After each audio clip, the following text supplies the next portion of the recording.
Well, hey there! We dive back in time and into the oceans over 500 million years ago, just, because we can. Whoa! Watch out! It's not Megalodon or giant sea reptiles you need to look out for here. It's a bizarre, unearthly-looking creature called Anomalocaris. The name means unlike any other shrimp, and I think you'll agree, it looks like a nightmarish cross between a shrimp and a modern-day centipede. 2 tentacles protruding from its face, each lined with razor-sharp teeth. Oh yeah, and this thing was about the size of your leg. With a wave-like movement of the flaps on each side of its body, it was graceful for a terrifying creature. It was also more advanced than any other life on this planet at the time. Especially those huge eyes. You have only one lens in each of yours. This giant shrimp had 16,000. That's 4 times more than a common housefly. And you know how good their vision is, good enough to dodge that swatter every time. All this allowed Annie to become one of the first animals on this planet to feed on others. Yep, here it is, Earth's first hunter. Its favorite meal? Trilobites. Hey, try a bite. Those are the ancient ancestors of crabs. Some of their fossils have marks on them in the same shape as the monster shrimp's mouthparts.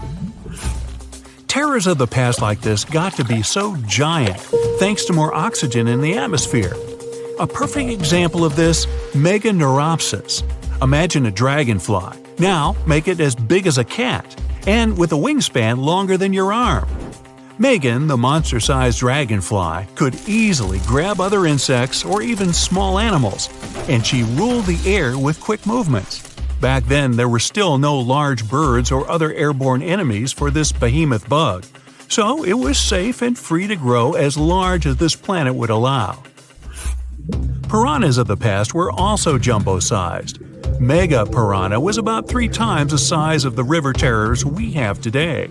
Its bite force was about the same as a tiger's, and those striped kitties bite down 2 times harder than lions.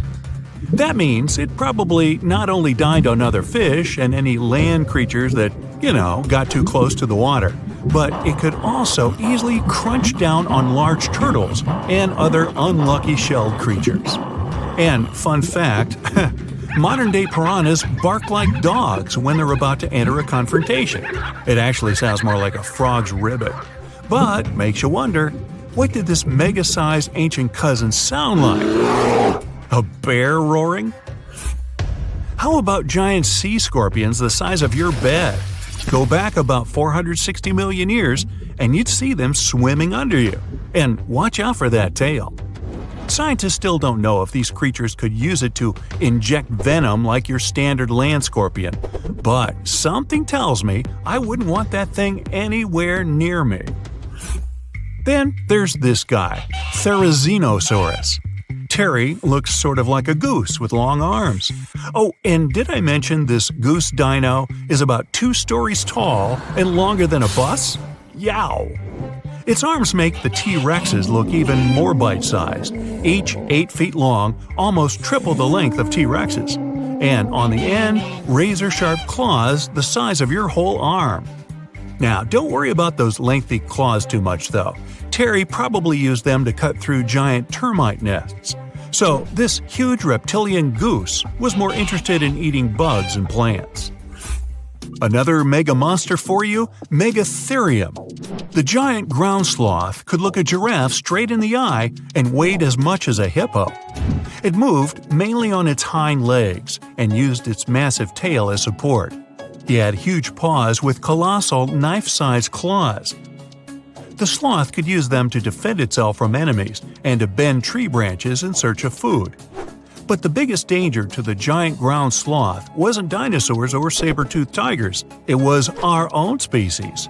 Yep, humans showed up just in time to meet this fellow, and to, eat him up.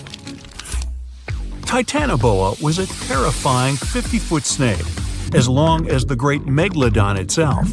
It was also more than 2 times heavier than the heavyweight champion among snakes today, the green anaconda. Crocodiles were a regular on this serpent's menu. Titanoboa could swim 3 times faster than the fastest Olympic swimmer our species has ever seen. It was quicker and more dangerous in the water than outside it. And don't forget the boa part of its name. This massive snake wasn't venomous. Instead, it liked to squeeze. Remember that giant shrimp from earlier? Well, Opabinia looks like its teeny tiny finger-sized cousin. And instead of two toothy tentacles, this thing had a vacuum hose coming out of its face. On the end of that trunk, what looks like a single crab claw. Add 5 eyes and a mouth under its head, and you've got a recipe for something not of this planet. Only it is. This creature used its trunk like an elephant does. Its claw grabbed food from the bottom of the ocean and brought it up to its mouth. This thing is so weird-looking that, apparently, when the scientists who discovered it presented his findings to an audience, they all laughed as if he were joking. Now, a real-life monster, the Tully monster. From a distance, it looks a bit like Nessie, that long neck and teeth-lined jaws. But get closer, and you'll see it's more like a long nose with a mouth attached at the end, like a mosquito. Its eyes are further back, sticking out of tubes all snail-like. Tully was an ancient mollusk, about the size of your forearm. It probably dined on jellyfish and shrimp 300 million years ago. Thylacus smilus will put a smile on your face as long as you don't get too close. No, it's not a relative of the saber-toothed tiger. It was a marsupial, making it more related to a kangaroo than anything. And if you compare them to body size, its fangs were actually longer than a saber-toothed tiger's. And they grew continuously. As for that beard on its chin, that's actually all chin. The lower jawbone grew down to a point under the mouth. Those fangs were rooted to the skull, going way back to its eyes. When the mouth was closed, that bony beard protected the long, sharp teeth from breakage. Staganapolis, not to be confused with Minneapolis, might look like a big crocodile with a squished-in snout, but it was mostly harmless. Its small head and very few teeth meant the reptile didn't have much to work with when protecting itself. That's what all those armored scales were for, and no need for huge fangs or long rows of razor-sharp teeth when you're a plant eater. That beak-like tip on its nose allowed the stag to dig up plants. So, really, this reptile was more like a 10-foot scaly pig than a croc. Basilosaurus was a type of ancient whale that lived on our planet about 45 million years ago. Not quite as long as a blue whale, but this guy was still big enough to munch down on other whales and even sharks. Some people believe these monsters could still exist today. Eyewitnesses claim to have seen a giant sea dragon, and Basilosaurus fits the description. Plus, 90% of our oceans are unexplored. There's plenty of space to hide a sea monster. But scientists haven't found any fossils of this ancient whale younger than 3.7 million years. So, this myth is busted. Stegosaurus is one of the most recognizable dinosaurs that ever lived. It can easily be distinguished by those huge spikes on its tail and the bony plates on its back. It was twice as long as a giraffe and nearly 5 times heavier. But compared to its body size, it had the world's smallest brain. It was no larger than a dog's. Pelagornis had the largest wingspan of any bird ever discovered. It was twice the size of the largest bird today, the wandering albatross. Such huge wings made it hard for the bird to take off. It could only do so by jumping off cliffs. And when it finally spread its wings, this giant could only go about 40 miles per hour. The fastest bird today can reach speeds 5 times that. Dinosaurs, big ancient bugs, creepy spiders, and scary insects are all cute animals compared to the monsters that lived on Earth about 500 million years ago. For example, here's a creature that swam in the water like a stingray and had 3 eyes. Its mouth was like a pencil sharpener. 2 long claws with forked tips like pincers protruded from its head, and its gills were somewhere in the back. This is not a thing from a sci-fi movie. This is Mosura. Its remains are preserved in excellent condition. Let's look at it more closely and study other similar monsters. The Cambrian Explosion. Remember this name. This period is also called the Biological Big Bang, the time when a huge number of different living creatures began to appear in the ocean, large, small, and tiny. The ancestors of almost all modern animal groups were most likely born during the Cambrian explosion, which lasted from 541 to 485 million years ago. It was a time when the first truly effective and terrifying predators appeared on Earth. One of them was Mosura. It's only the size of an index finger, but you would never want to meet such a creature while swimming in the sea. It's scary to imagine what it could do with its pencil sharpener-shaped mouth. And you probably wouldn't be able to hide from it because, come on, it had 2 eyes on the sides and 1 big eye on its forehead. Mosura belonged to a group of arthropods. Scientists called it a sea moth since it reminded them of a moth. This thing used a flap-like apparatus similar to wings to float in the water like a stingray. This monster was quite creepy, but its appearance may seem familiar because it's a distant relative of modern spiders, crabs, centipedes, and moths. Scientists found several 506 million-year-old Mosura fossils, but unlike many other similar finds, these ones have been preserved in excellent condition.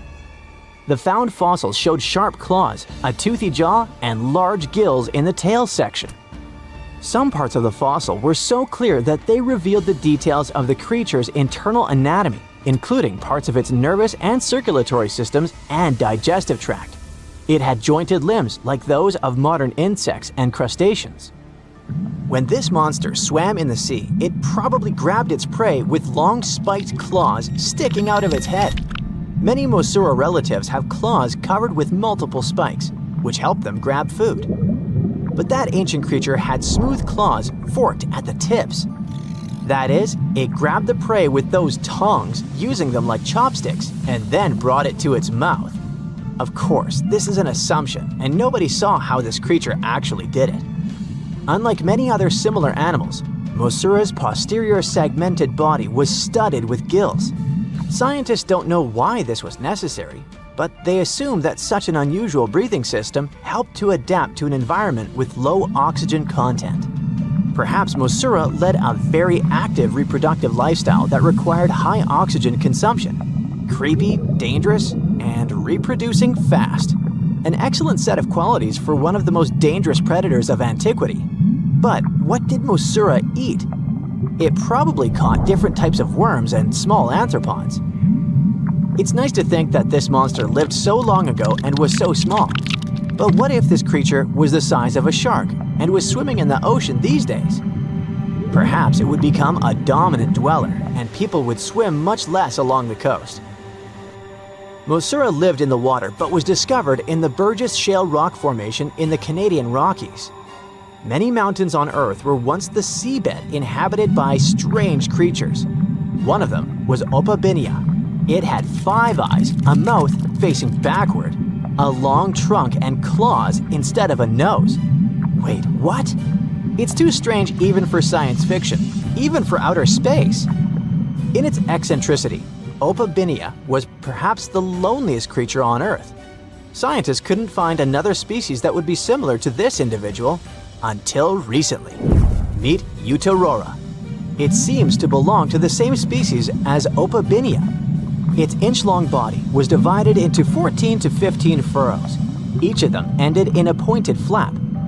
Opabinia had the same body, but it's unlikely that both monsters were friends. The difference between their timelines was several million years.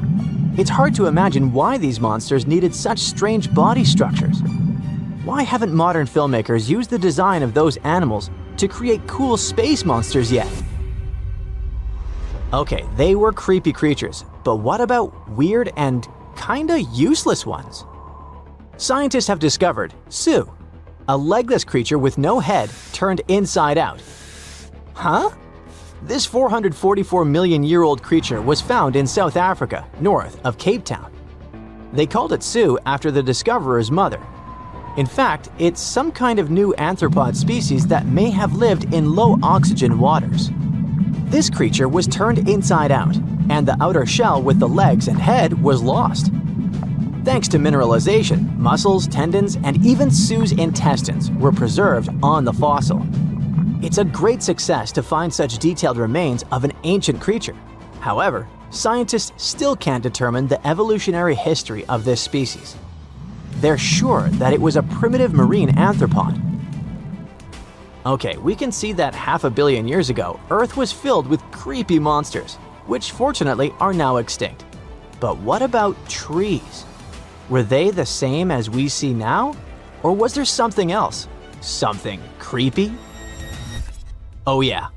Scientists have discovered a new kind of living organism similar to a tree or a mushroom. It was gigantic and had a very minimalistic design. Meet the Prototaxites. It's basically just a big stick with a round end poking out of the ground. It was smooth, didn't have the usual tree bark, and looked more like a mushroom without a cap. But scientists have recently found out that it wasn't a mushroom at all. Prototaxites probably belonged to a previously unknown branch of life. Prototaxites is considered to be the first giant organism in the history of the planet that lived on land. It existed about 420 to 375 million years ago during the Devonian period. It was the time when plants began to spread across dry land, forming large forests. Over time, they began to grow leaves and form roots in the ground. Then, the first seed plants appeared. The real colonization of land began. The first arthropods, such as centipedes, arachnids, and other unpleasant creatures, began to walk among those forests. Meanwhile, the water was filled with a huge biodiversity. There was a giant supercontinent on the planet, and smaller parts began to break off it. During this period, Prototaxites towered over the land. Some of these things reached 26 feet high and 3 feet wide. It's like a 3-story house and as thick as a palm tree. But what was it? A plant? A mushroom? Algae, perhaps? Scientists discovered them in the middle of the 19th century, but only in 2007 did they conduct chemical analysis. Research showed that it was most likely a giant mushroom, but in 2025, scientists refuted this conclusion. It turns out this may have been an unknown life form that existed separately from the kingdom of fungi, animals, plants, and protists. Scientists noticed that the inner part of Prototaxites consisted of a number of tubes. There are similar tubes inside mushrooms, but the tubes of that ancient living thing branched and joined differently. They even had a different chemical composition. The main building block of mushrooms is chitin, but the Prototaxites contained chemicals similar to lignin, a substance found in the bark of trees and other plants, and its anatomy differs from the structure of any other organism known to us. What were they doing on Earth? Just chilled and enjoyed the bloom of life? Did they produce some kind of fruit, like a banana with eyes and claws? Scientists don't know. What if it was something that was brought to Earth from outer space? What if they were flowers planted by another civilization? What do you think? Okay, get this. Dolphins can phone each other. This is not a joke, but a fact confirmed by scientists. They put a mother and a baby dolphin in 2 separate aquariums and conducted special underwater audio communication between them. When the connection was turned on and the dolphins heard each other's voices, they started chatting. Their conversation consisted of happy whistles, chirps, and clicks. You've probably heard this chatter in wildlife movies. But I wonder, how do the dolphins dial the phones? Do they have flip phones? Get it? Flipper using a flip phone? Okay, never mind. Anyway, the most interesting thing about this experiment is that the mother and the baby recognized each other's voices through the speakers without seeing each other. They were talking fast, like it was a normal dolphin phone conversation. Think of a dog that hears its owner's voice from a phone speaker, or when you turn on a video of another barking dog. Your pet is confused and doesn't understand what's going on. But dolphins started communicating immediately, just like humans. Many animals communicate with one another through touching, gestures, biting, or growling. But dolphins have shown they can communicate without direct contact. If they understand clacking, clicking, and whistling, it means only one thing. Dolphins have their own complex, developed language, and scientists hope to learn it. Scientists called one of the elements of their language signature whistles. They use whistles to call others by name, to convey information, and to warn of danger. This is one of the most difficult forms of communication in the animal world. These whistles vary depending on the situation and the dolphin species. They raise or lower the tone, shorten the duration of the sound, or increase it by exchanging short or long words. To compare the language of dolphins with other species, scientists have compiled a table of sound properties such as length, clarity, pitch, pattern, and others. According to all the data, dolphins have the largest sound palette. Larks, the bird, took second place, by the way. But even with all this data, we still don't know much about the complexity and diversity of their language.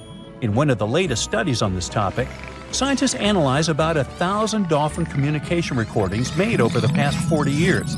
But even after that, we can't even come close to understanding it.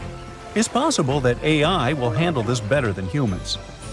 We aren't aware of how to speak using signature whistles, but scientists know for sure that dolphins use them to express their emotional state, to share news, and to tell each other about the dangers or where their prey swims. Scientists believe that dolphins can talk about anything. They can rejoice and complain to each other.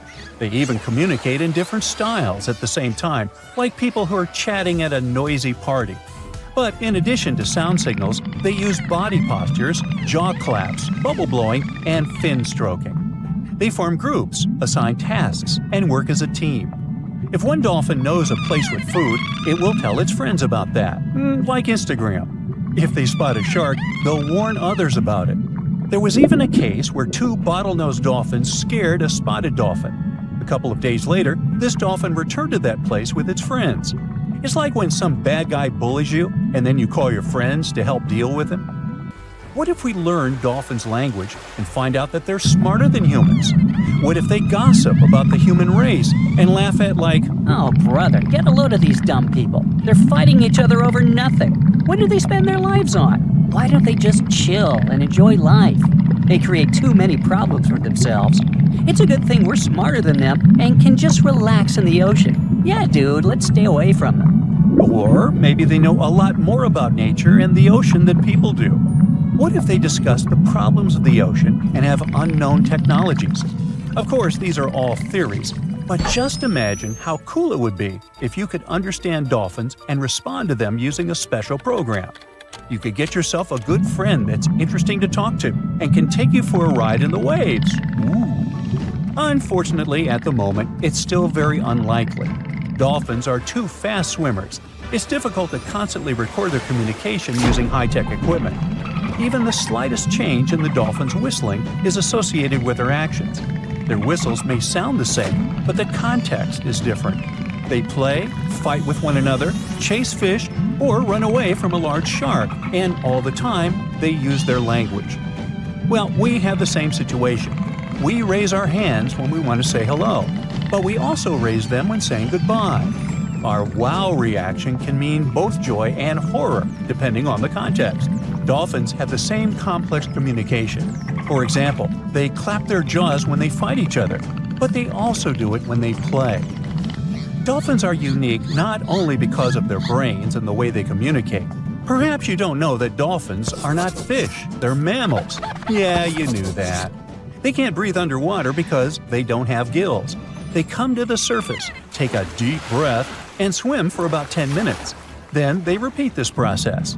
Unlike fish, dolphins don't lay eggs. They give birth to cubs, and they feed them with milk. They also have body hair. Yep, newborn dolphins have hair on their beaks. They lose it soon after birth. Why do they need this hair? Scientists believe that this is an evolutionary echo from the time when dolphins lived on land. And here's another strange fact. We've all heard how millions of years ago, fish began to slowly come ashore.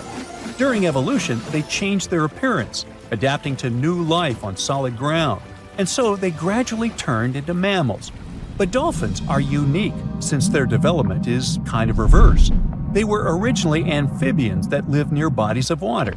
The ancestors of those amphibians were artiodactyl mammals, similar to deer. Not only dolphins, but also whales and porpoises have the same evolutionary path. All of them are called cetaceans. They made a big step from land to water about 50 million years ago. What if these ancient deer-like animals were the most intelligent creatures on Earth that realized that living in the water was much better than living on land?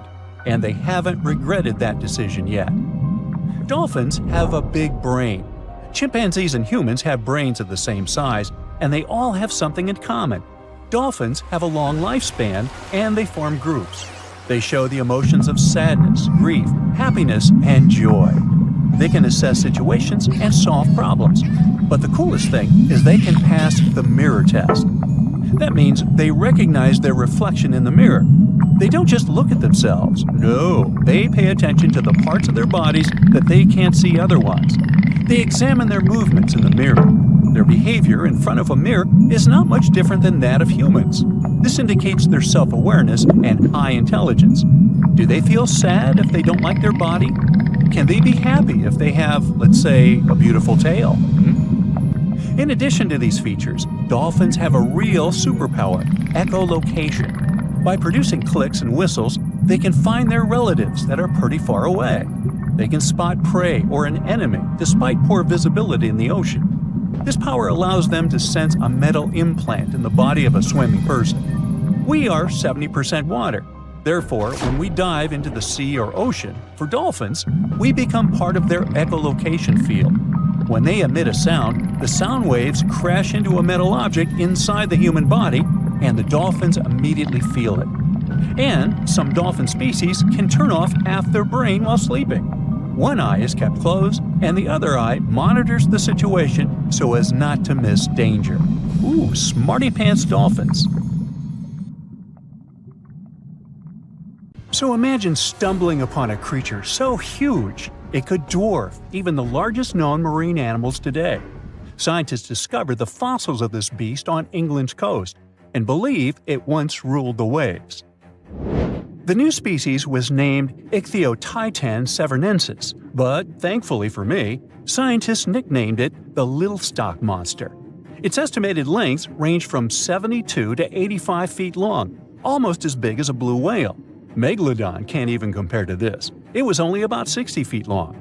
And what's crazy is that this fossil we found wasn't even an adult, so who knows what their actual size was. The first piece of the little stock monster was discovered in 2016 in the Westbury Formation. Researchers found a 3-foot-long jaw part that belonged to an unknown species.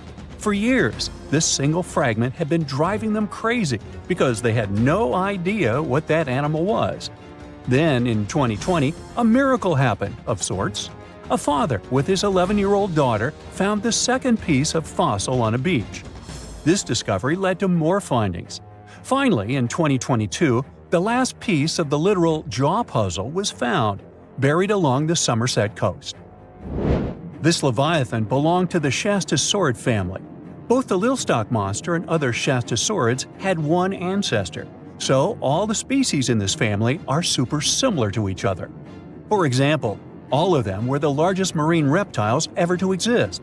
Although our little stock monster is much larger, most Shastasaurids could grow up to only 69 feet long, and it's possible that the little stock monster, when fully grown, would reach up to 100 feet or even more. Both of their bodies were just perfect for cruising the ancient seas. These marine titans were elegant and slender, with an elongated snout. Other marine animals at the time were smaller and looked more like dolphins. Shastasaurids had long paddle-like limbs adapted for efficient swimming. Their skulls show large eye sockets, which means they had excellent vision.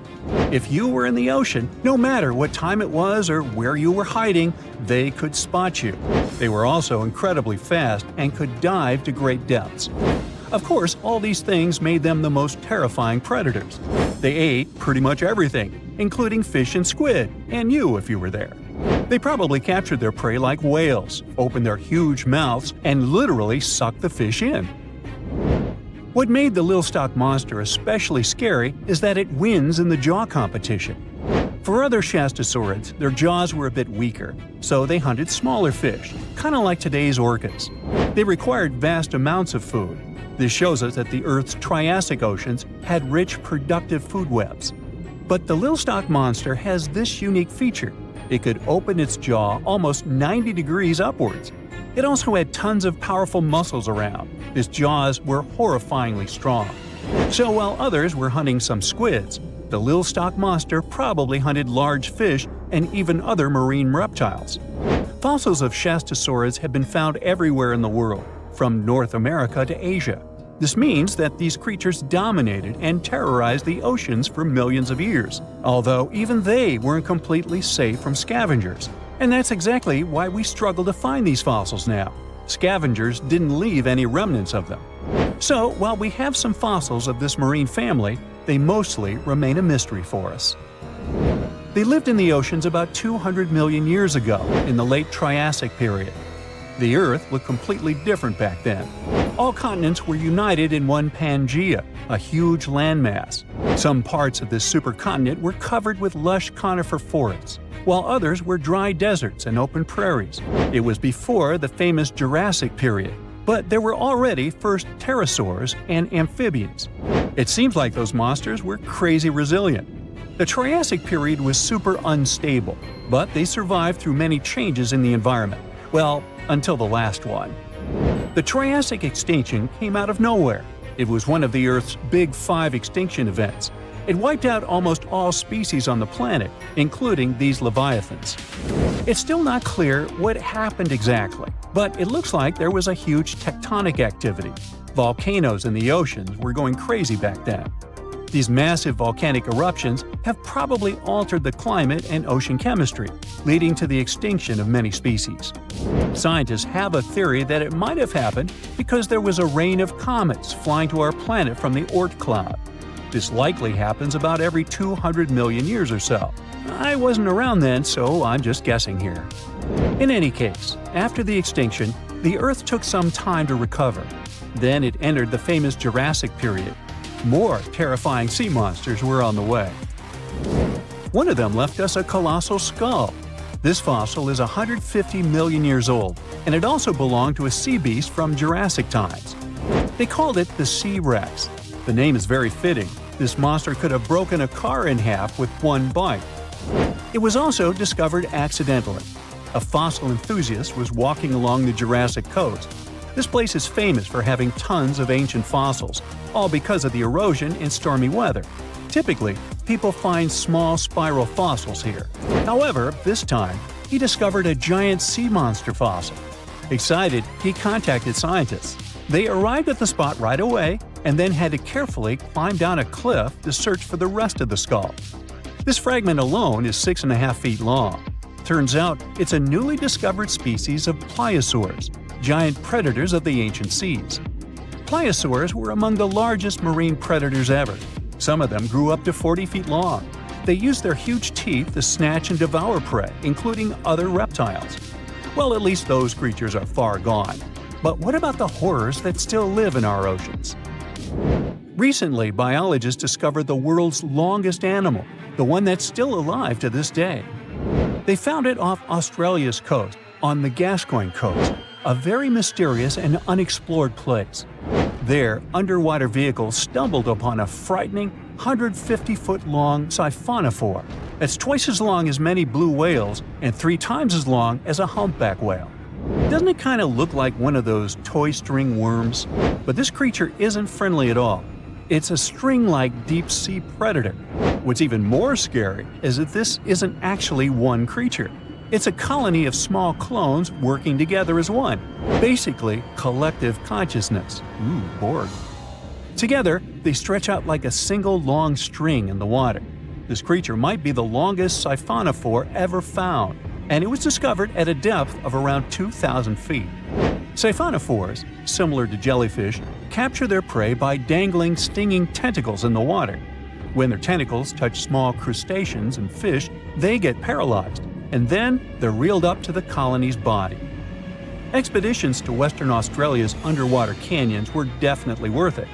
Together with that siphonophore, scientists have discovered up to 30 potential new marine species.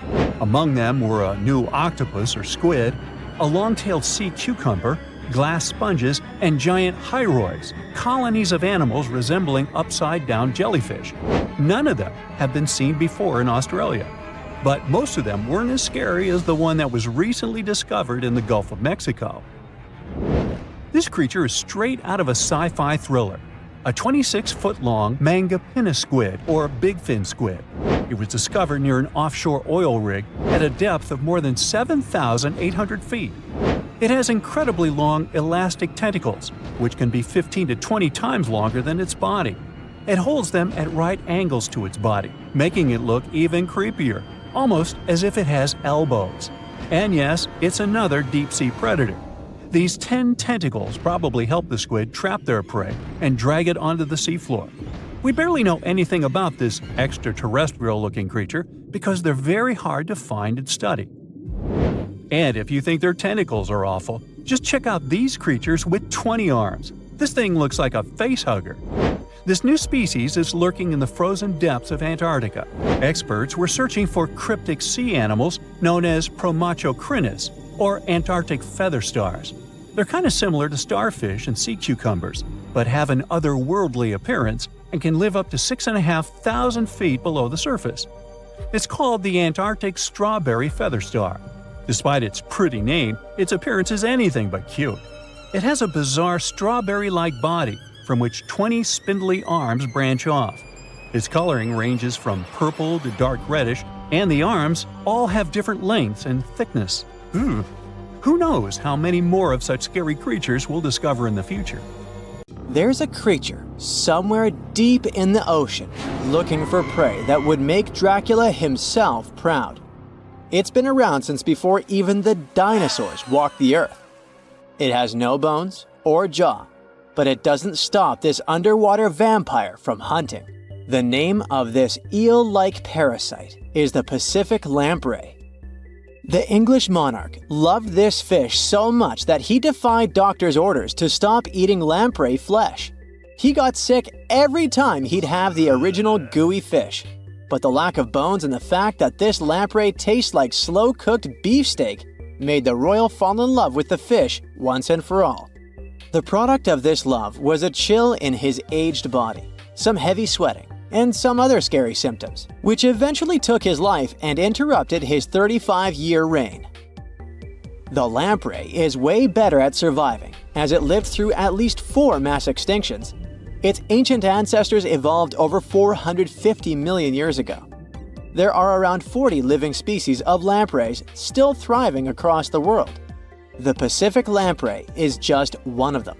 These creatures have cartilage instead of bones, and a third eye, which is a special light-sensing organ on the top of their heads. Instead of a regular jaw, they have a sucker mouth surrounded by teeth. It's perfect for latching onto prey and sipping up body fluids like underwater vampires.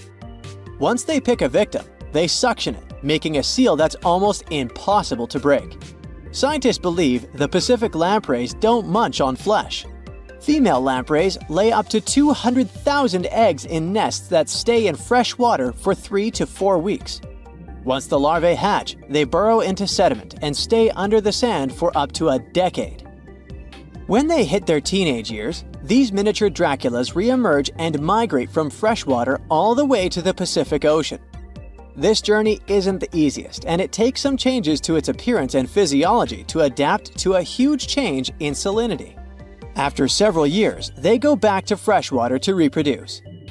Pacific lampreys can use chemical clues released by their larval migrating pals to find their way. They can travel hundreds of miles inland to find the perfect spot for spawning and rearing. It's not always the same place they spawned in. Many species of birds, mammals, and other fish can appreciate the fatty flesh of lamprey. This makes them some of the most valuable players in freshwater and marine ecosystems. Another lamprey type, the sea lamprey, is native to the Atlantic Ocean. It's not that dangerous when it's at home, but once it gets to the Great Lakes, it becomes a real threat to the 4 local native species of lamprey. The sea lamprey is up to 4 times bigger than the lake species. It has unlimited food and spawning grounds, and no natural predators here, so it becomes cocky. It secretes an enzyme that doesn't let the blood clot. Once it attaches to some unsuspecting fish, it spends the next several months feeding off of it. And even if the fish shakes the lamprey off, it doesn't have long to live because the mark the predator leaves behind. Sea lampreys aren't interested in humans, but can accidentally latch onto a swimmer. It won't be fatal, but it's not the most pleasant sensation, and you need to get the spot of the impact disinfected. The Australian box jellyfish looks harmless, but it's considered the most venomous marine animal. Unlike other kinds of jellyfish that float with the current rather than swim, this creature can reach an impressive speed and choose its own direction. It has tentacles covered with tiny darts loaded with poison. People and animals that get unlucky enough to meet with those tentacles face some scary and sometimes even fatal consequences in a matter of minutes. Before you decide to never revisit the ocean, you should know that only a few out of around 50 existing species of box jellyfish have venom that is lethal to humans. There are some not-so-dangerous species living in warm coastal waters worldwide. And the most dangerous ones are in the Indo-Pacific region and northern Australia. A blue-ringed octopus spots a signature psychedelic color and the ability to take away your life. This cute-looking sea monster likes to spend its time in the soft, sandy bottom or shallow tide pools and coral reefs. It normally hides in underwater crevices, among shells or debris. If you disturb it, the octopus will activate its tiny color-changing organs and demonstrate its blue rings as a warning signal. The next step will be releasing a venom 1,000 times more powerful than cyanide. This venom is more toxic than that of land mammals. The octopus normally uses it to hunt crabs, shrimp, and small fish by pecking them with its beak and paralyzing them. There is no known antidote for the venom, so if you ever see this sea creature, the best you can do is to stay away from it. It bites without any pain, so you might notice when it's too late. The good news is that it's not aggressive and won't go after you unless it's cornered. The reef stonefish are masters of disguise in the underwater world that camouflage themselves on rocks, coral reefs, or just blend into the seabed. They thrive throughout tropical marine waters of the Indo-Pacific. Their invisibility superpower makes them especially dangerous to their prospective victims they ambush and swallow whole. If someone happens to disturb them, their 13 defensive dorsal spines stand on end and deliver a powerful venom punch. They say stonefish stings are extra painful and lead to scary consequences within minutes. They're called the most venomous fish in the world. If you don't do anything about it, the impact can be lethal. If you ever go diving in the Pacific Ocean, be careful not to pick up a cone snail from the seafloor. It has a beautiful shell made of brown, black, or white patterns. Like most other snails, it's slow, but it has a complicated system of seeking out prey. It likes to snack on fish, marine worms, or even other snails. Once a cone snail senses food is near, it activates a sharp proboscis, or a needle-like protrusion from its mouth. The attack is swift and super potent. The victim doesn't even have time to realize what happened to them. Once it's completely incapable of moving, the cone snail swallows it whole. Humans aren't on its menu, but it can still release the venom if someone steps on it or disturbs it. The proboscis can even penetrate gloves. Luckily, only several out of over 700 species of cone snails can take a human's life. But since there's no antivenom, you better not risk it. All 52 known species of sea snakes living mostly in the warm tropical waters of the Indian and Pacific Oceans are venomous. The beaked sea snake even has the title of one of the world's most venomous serpents, but it's one of the few kinds that can pose a real threat to humans. Sea snakes prefer a peaceful coexistence and would rather slither away than engage in any confrontations. If you ever see them in the water, staying calm and moving slowly will save your life. Sea snake bites, although almost painless at the moment, can have varying degrees of impact. Some may only cause mild symptoms, while others can lead to severe outcomes. Most bite reports come from accidental encounters, like someone freeing them from nets or unsuspecting beachgoers stepping on them. Blue dragons rarely grow larger than the size of a grape. They like to swim belly up, so their brightest blues blend in with the ocean waters. And the silver front faces down and camouflages with the darker seabed. Blue dragons feed on another dangerous sea creature and store up their stinging cells.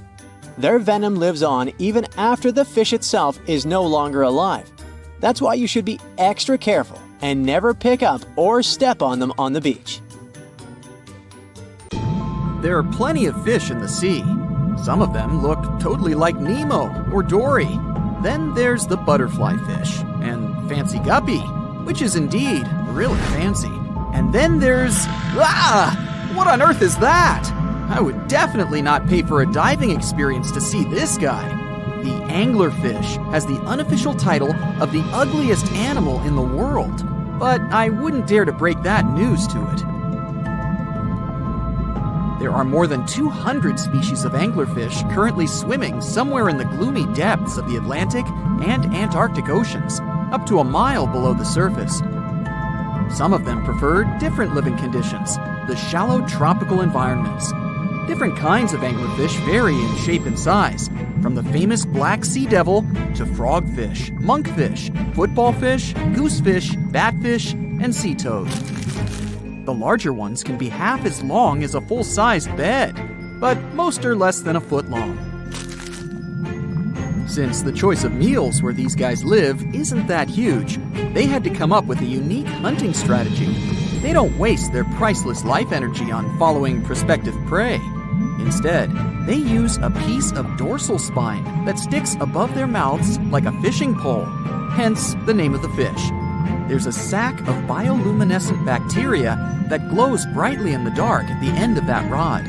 The light lures prey, and all the anglerfish has to do is wait, and then enjoy its lunch delivered right to its mouth. Their bodies are pliable and huge, so they can easily swallow prey twice their size. Deep-sea anglerfish eat whatever they can find.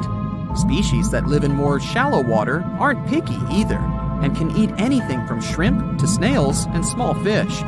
Only female anglerfish have the cool fishing rod feature though. So what about their males? Finding a soulmate deep under the sea isn't that easy. I mean, literally, there's no light down there. Plus, there are frigid temperatures and low oxygen levels.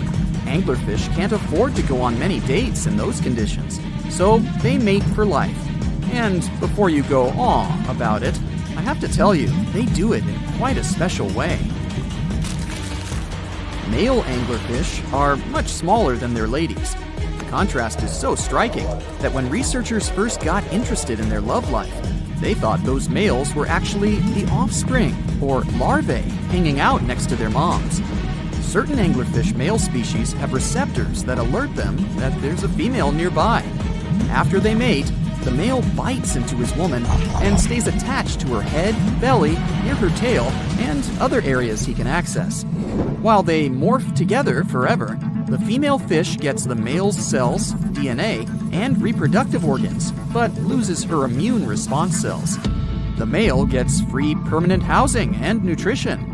Given the current real estate prices, it sounds like a dream. But that accommodation is shared by up to 8 males, and they can't move out if they ever feel like it. You're unlikely to meet this deep-sea fish in real life, but if you meet an anglerfish in your favorite video game, remember that you can easily outswim it and make it kinder to you with tranquilizing arrows. Once you befriend it, the anglerfish can be your scout and help you discover new areas with its bioluminescent pods. Back in the real world, down in the twilight zone of the ocean, about 650 to 3,300 feet down, the anglerfish isn't the only creature you're lucky you'll probably never meet. Many of the locals look like they come straight out of science fiction or horror movies, but that's because they had to adapt to this dark, deep world. I did my best to get you prepared for the creatures you're going to meet, starting with the common fangtooth. They spend most of their lives deep down, but at night, they move toward the surface to snack. These guys are more active than most other deep-sea dwellers. They don't wait for food to come their way, but actually follow it, and then get it with their long, hungry teeth. They don't have a built-in light bulb like the anglerfish, so they've developed a great sense of smell and use as much sunlight as they can get there in the depth to get around. Sometimes, even the shadow of a passing by prospective prey is enough for them to switch to action mode. And though they don't look too charming, they're completely harmless to humans if you ever run into one of these guys. Stoplight Loosejaw sounds like a great name for an alternative band, but it's actually another deep-sea resident with sneaky hunting habits. It has special light-producing photophores under each eye. They emit green and red light like a stoplight, hence the name of the fish. Unlike other fish, these guys hardly ever leave the twilight and midnight zones. Their lower jaw is a quarter of the total body length, and the stoplight keeps it open all the time, hoping to get some lunch. It looks like a ferocious predator, but mostly prefers zooplankton, with an occasional dessert of shrimp, krill, and fish. I'm sure you didn't expect to meet a hybrid of an eel and a bird, but here it is! The slender snipe eel has a beak, much like that of a bird, with curving tips. The beak is equipped with tiny hooked teeth that the eels use to catch the antennae of delicious shrimp. And it sure is slender, stretching up to 5 feet and weighing only a few ounces. Scientists don't know all of this guy's secrets, since it's pretty tricky to study in their natural habitat. But it looks like they only produce offspring once in a lifetime, and then pass away. Glass squids like to take it easy in life and literally go with the flow. They're filled with a solution which is lighter than water, so they don't have to make any effort to move around the deep sea looking for food and partners. These creatures are transparent, so they blend into any landscape and don't even cast a shadow while moving. Talk about a great survival tactic. If danger finds it anyway, it can transform into a lumpy ball, pushing its head and tentacles into its mantle cavity. It can also release ink into the mantle and go from transparent to black. The same ink can protect it against hungry whales and seabirds. Another tactic they use to scare off predators is to activate their light-emitting organs around their eyes. I'm getting hungry. Maybe I can snack on this sea cucumber. Ouch, it's moving! So I guess it doesn't belong in a salad after all. These soft-bodied fellows live in all parts of the ocean, from shallow waters to the deep underwater world. Most of them slowly move around with their tiny feet, but some crawl around by flexing their bodies. Sea cucumbers can shed their internal organs when there's a predator approaching. Those sticky organs distract the intruder, and the happy cucumber moves on and just grows the organs back. What's that glistening in the distance? Looks like someone dropped gems in the water. That's a sea sapphire, also known as the most beautiful animal you've never seen. Some males of this type of copepod can change color from deep blue to purple, red, or gold.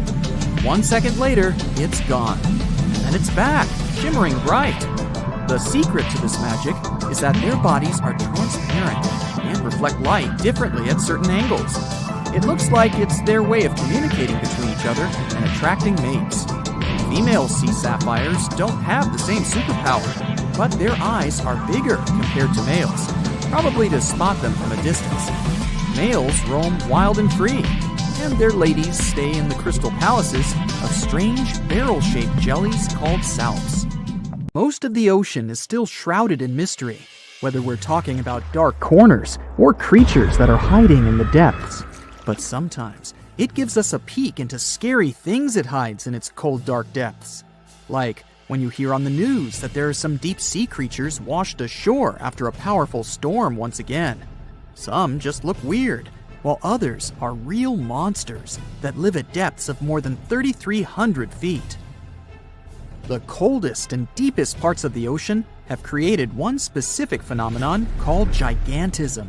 So, sea spiders, squids, worms, and many other animals, mostly invertebrates, or creatures without backbones, they're all way bigger and scarier than the versions we see in the more shallow areas.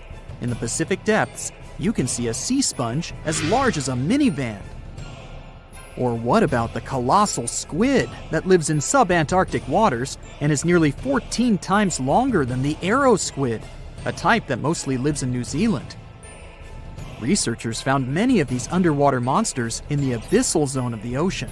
Back in 2021, the researchers showed images of the giant phantom jelly. It was at a depth of 3,200 feet. Its tentacles were 33 feet long. Wow, I wouldn't like to face that one on the beach. It probably eats only small fish and plankton, but it can swim to depths of more than 21,900 feet. And down there, This giant jelly doesn't have enough food. How does it survive then? Scientists haven't figured it out yet. And there are even more questions related to the giant squid, the biggest one ever found. This monster is 43 feet long, with a weight of nearly a ton. Imagine if those tentacles would grab your car, or something like that. They would smash it like it was a toy. There's no light in the abyssal zone. Sun rays just can't penetrate that deep. So there's no algae or underwater plants there. Local animals mostly eat snow. Marine snow is not like the regular one you build a snowman with. It consists of any small flakes or remains that fall from the surface of the ocean. Maybe even some leftovers that animals up there couldn't eat. So it's not much. But apparently, it's enough for very large creatures that hide deep down there, like giant squids. Squids that generally live at such depths don't bother going after their prey. They just wait until the poor animal swims right up to their long tentacles and falls into a trap. It may not be the best method ever, because not many animals will even swim into these dark, cold parts. But it's the method that saves energy. A giant squid eats only 1 ounce of fish daily, which is approximately 45 calories. That's nearly 50 times fewer calories than an average person should eat per day. So when a squid gets 1 fish, it saves it for a couple of days. I hope giant squids won't get the idea to go to the surface and look for food when there's not enough of it in the abyssal zone. And I hope even more that giant Greenland sharks won't get that same idea. You can find them at depths of up to 7,200 feet. They're twice as slow as we usually walk. They swim at a speed of 1.12 feet per second. Their slowness is part of the energy-saving mechanism that creatures down there need to survive. But they can speed up in the form of short bursts when they need to catch prey. But they kinda change their diet from predator to scavenger, considering their environment. There will be more leftovers falling from the surface than animals to go after. Greenland sharks grow just 0.4 inches per year, and they're mostly 20 feet long, which means they live for a very long time, sometimes up to 400 years. They also have a slow metabolism, and that's one of the main factors for their long life, too. Greenland sharks like to spend their time in cold waters. They're adapted to that, since their tissues have specific chemical compounds that prevent the forming of ice crystals all over their body. That means they have some sort of natural antifreeze. So what makes them so big? Scientists are still not sure, but some theories try to explain it. There's this thing called Kleiber's rule that says bigger animals tend to be more efficient. Just take a small fish and compare it to a whale with a mass hundreds of times bigger.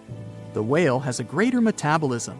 It conserves energy more efficiently and loses less of it to the surroundings through heat. Moving on, bigger animals can ingest bigger prey. They're more likely to go through tough issues in their environment or defend themselves from predators going after them.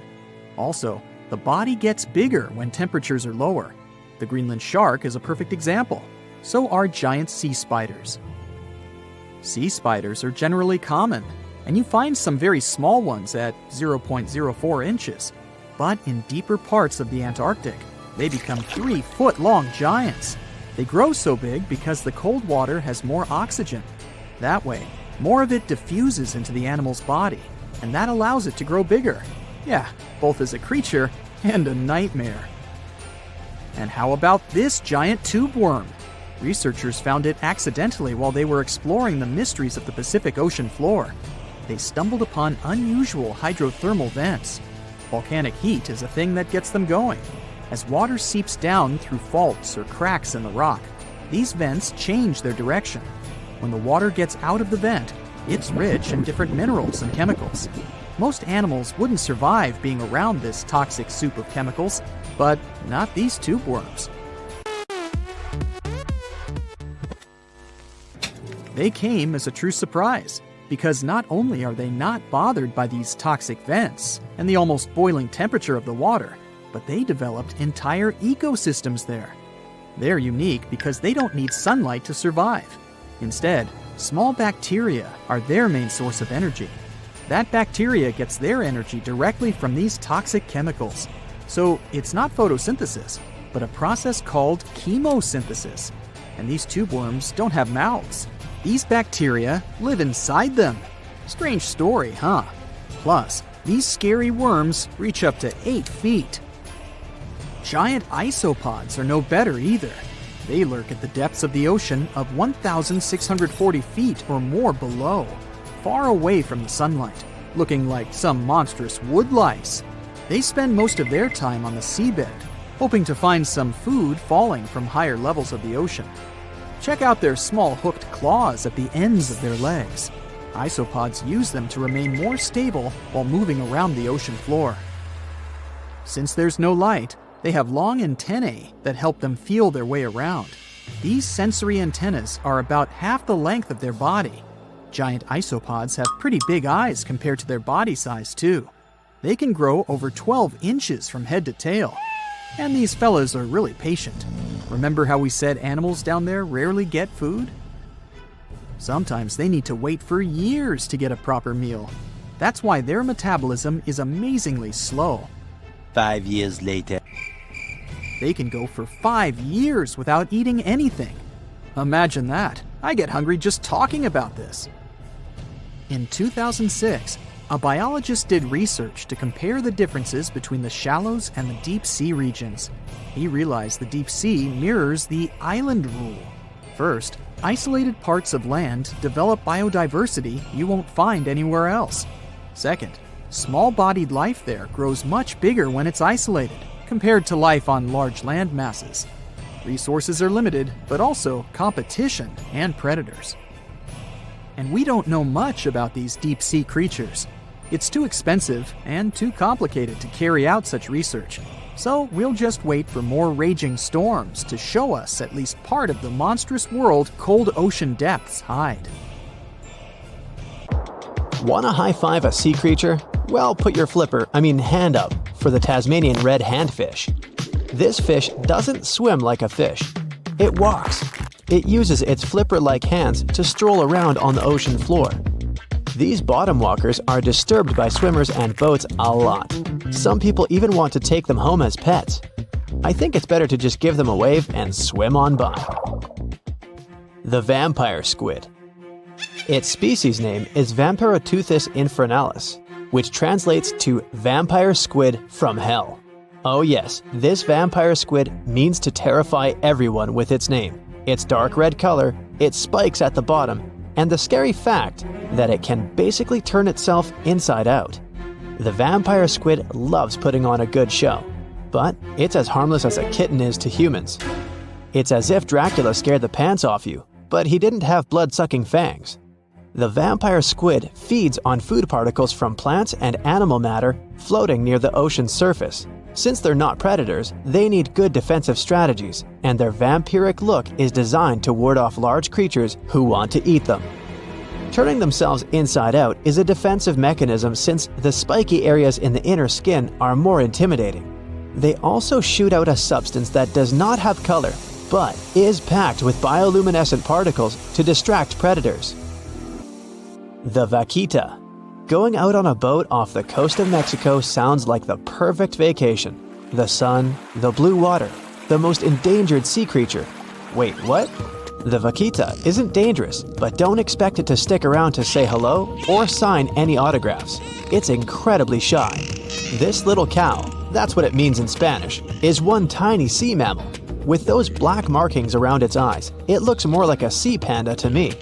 Seeing one should make you feel very special. They're on the brink of extinction, mostly because they got caught by accident in fishing nets. It's estimated that there's only 10 left in the wild. The blue dragon. This little creature looks like something out of a kid's fantasy movie. It's called the blue glaucus, casually referred to as the blue dragon or blue angel. It can be found in many places, the Atlantic, Pacific, and Indian Oceans. It's kind of a mollusk and it only grows to be about an inch long. What you think is the back is actually the mollusk's bright underbelly. It regularly floats on its back so that its blue colors help it camouflage with the water's waves. The blue dragon isn't just pretty, it's also smart. It usually feasts on Portuguese man-o'-wars, also known as Physalia physalis. The blue dragon stores their stinging cells for later use, in essence, stealing their defensive mechanisms.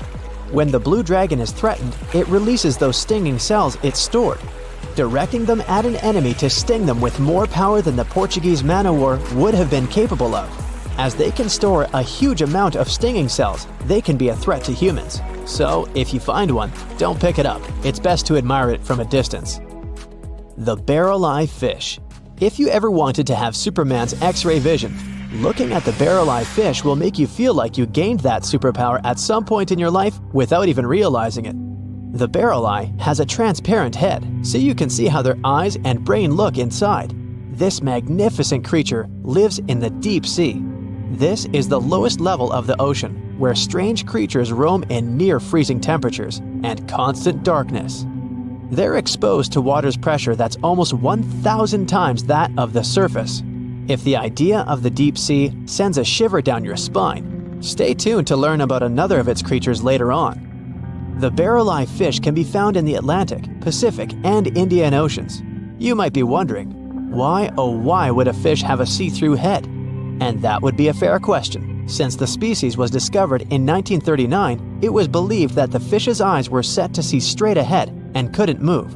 So it was assumed that they had tunnel vision. Scientists Bruce Robinson and Kim Reisenbichler from the Monterey Bay Aquarium Research Institute recently discovered that the fish can move its eyes vertically to see through the top of its translucent head, thus noticing if there are predators or prey nearby. The transparent head also allows more light to enter so they can detect prey better. It's believed that the barrel-eye fish eats jellyfish and small fish species. If you dive in the ocean at night, you might be lucky enough to see how orange ball corallomorph blooms in the dark. But make sure to be quick because as soon as you turn on your flashlight to take a good look, it will retract its tubes back into itself. The Megalodon. The whale shark isn't the biggest shark known to humans. If the entire shark species were a kingdom, the prehistoric Megalodon would be the ruler of the sea.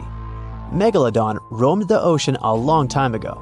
About 15.9 to 2.6 million years back between the early Miocene and late Pliocene eras. While they've long been extinct, people are still amazed to learn about these gigantic sea beasts. Megalodon could reach anywhere between 45 feet to 60 feet in length with jaws more than 6 feet wide. A fossil of a tooth that once belonged to a megalodon measured at 7 inches. Needless to say, I'm pretty stoked that these guys have long been extinct. But there's still some adventurers out there hoping to meet this monster one day. The Dumbo octopus. This adorable creature, or creepy creature, or however you want to see it, is officially called Grimpotieuthis. More casually, it's referred to as the Dumbo octopus, named after the Disney character. Though Dumbo, the elephant, not the octopus, was teased for his big ears, it's highly unlikely that this adorable octopus gets teased by its water neighbors. They are the deepest living octopuses, living in the deep sea, and you know how scary that place is. They're only about 8 inches tall and spend their days hovering just above the seafloor eating snails, worms, and other food they find in the current or near ocean vents. There are nearly 17 species of Dumbo octopus, and they all have differences in height, color, and body parts. If you can't get enough strange animals, you'll be glad to learn that the deep sea has barely been explored by humans. So keep an eye out. There are bound to be more fascinating animals discovered in the deep in the future. The sea angel. These creatures might look and sound pretty cute, but their diet is far from sunshine and lollipops.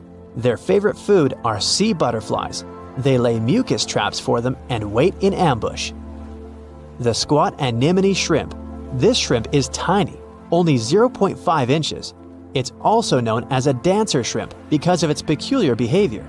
When agitated, it raises its bottom above its head and does a little dance. Divers also say it readily jumps on their hands and cleans them. The coconut crab. This guy may look pretty creepy, especially when the sun goes down. Mature coconut crabs are around 3 feet in length. Their preferred foods are coconuts, but they can also hunt down lizards and even large birds. The slender snipe eel. Slender snipe eel is a slim and long creature that's still a mystery for marine scientists. It's 4 feet long and it has at least 750 bones in its spine, which is much more than any other animal in the world. The sea pen. Sea pen is 7 feet long and it has a lot of varieties, but most of them look indeed like a pen or a quill.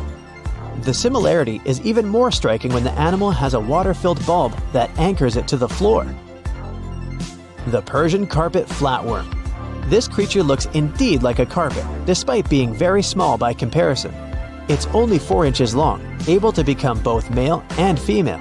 It doesn't really mate with other flatworms. Rather, it fights them for the right to bear posterity. The flamingo-tongued sea snails. Tourists love these extraordinary snails for their pretty colors, thinking it's a shell, but in fact, the shell is quite dull and hidden underneath colorful soft tissues. They eat softer, toxic parts of corals and store their toxins to protect themselves. Think you know what lurks in the depths of the ocean? While nearly 95% of our oceans haven't been explored yet, it's hard not to let your imagination run wild. But thanks to brave explorers, deep-sea cameras, and awesome archaeologists, we do know about some pretty incredible sea creatures living in our waters today, and millions of years ago. From the 9-foot spider crab to the 60-foot prehistoric Megalodon, these sea dwellers come in all shapes and sizes. But let's focus on sea creatures famous for their huge size. Can you guess which living species of whale is the largest? Well, it's not the orca, but that's a good guess. The orca is a toothed whale that can grow to anywhere from 23 feet to 32 feet, which is slightly smaller than a school bus. How about the narwhal? Nope, they're not the biggest either. These unicorns of the sea live mainly in Arctic waters and only grow 13 feet to 20 feet in length, and that's including their 9-foot tusk. Tired of guessing? Okay, I give in. The largest whale that still exists today is the blue whale. At a jaw-dropping 82 feet to 105 feet, the blue whale is not only the biggest whale we know of, but is currently the largest animal to have ever lived on Earth. Seriously. These animals are bigger than a T-Rex, and even the prehistoric Megalodon. If you were to put a blue whale next to a school bus, it would look like it could swallow it. Think about that. According to National Geographic, a blue whale's tongue can weigh the same as an elephant. And their hearts can weigh as much as a car. That doesn't even sound possible. It's no wonder these giants need to eat about 4 tons of krill every day. While there aren't too many animals living today that can compete with the blue whale's epic proportions, there is an entirely different species that is a good contender, and it's not quite what you would expect. It's a jellyfish. No, I'm not talking about the little jellyfish that wash up on the shore and ruin a perfectly good day at the beach. I'm referring to the lion's mane jellyfish, the biggest jellyfish around. This invertebrate can grow up to 120 feet long. They also come in different gorgeous colors like red, purple, or even shades of orange. As if their length wasn't impressive, the lion's mane jellyfish boast a whopping 8 sets of 70 to 150 tentacles. That means they can have up to 1,200 in total. And here's the giant oceanic manta ray, the largest type of ray in the world. Their wingspan can be longer than a bus. These guys can reach 30 feet in length. They also have the biggest brain compared to body size among all fish. Unlike their stingray cousins, mantas don't have venomous tails.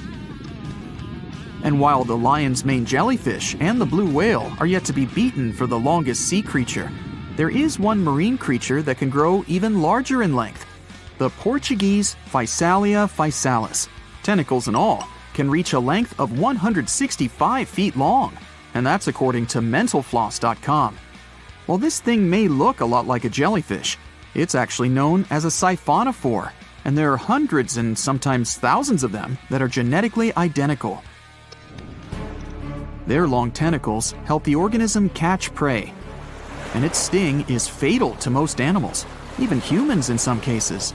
What's even creepier is that if one of the tentacles comes off the organism for whatever reason, it can float around the water for days before decomposing.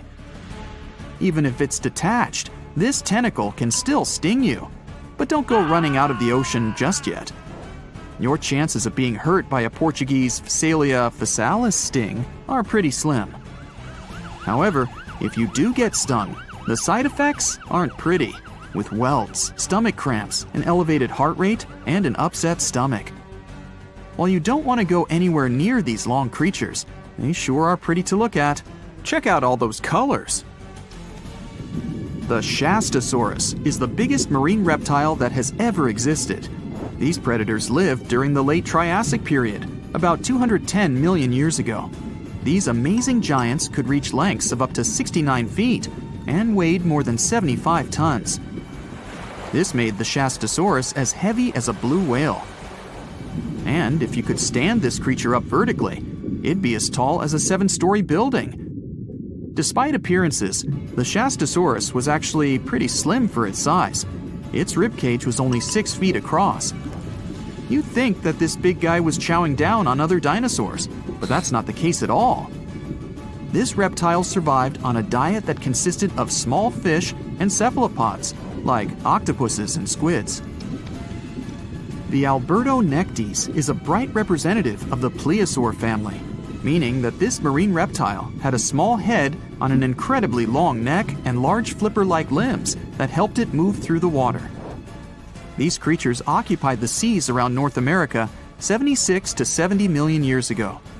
The length of this sea monster could reach 38 feet, with its neck taking up 23 feet of that length. Its neck was a true record breaker. It had a whopping 76 bones in it. No other animal known to humankind has had so many vertebrae in its neck. Scientists aren't sure why they needed such a lengthy neck.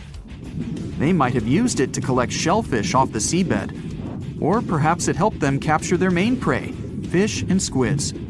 This aquatic reptile also had gastroliths in its stomachs. Some of them were as big as 5.5 inches in diameter. The Tylosaurus belonged to the Mosasaur family.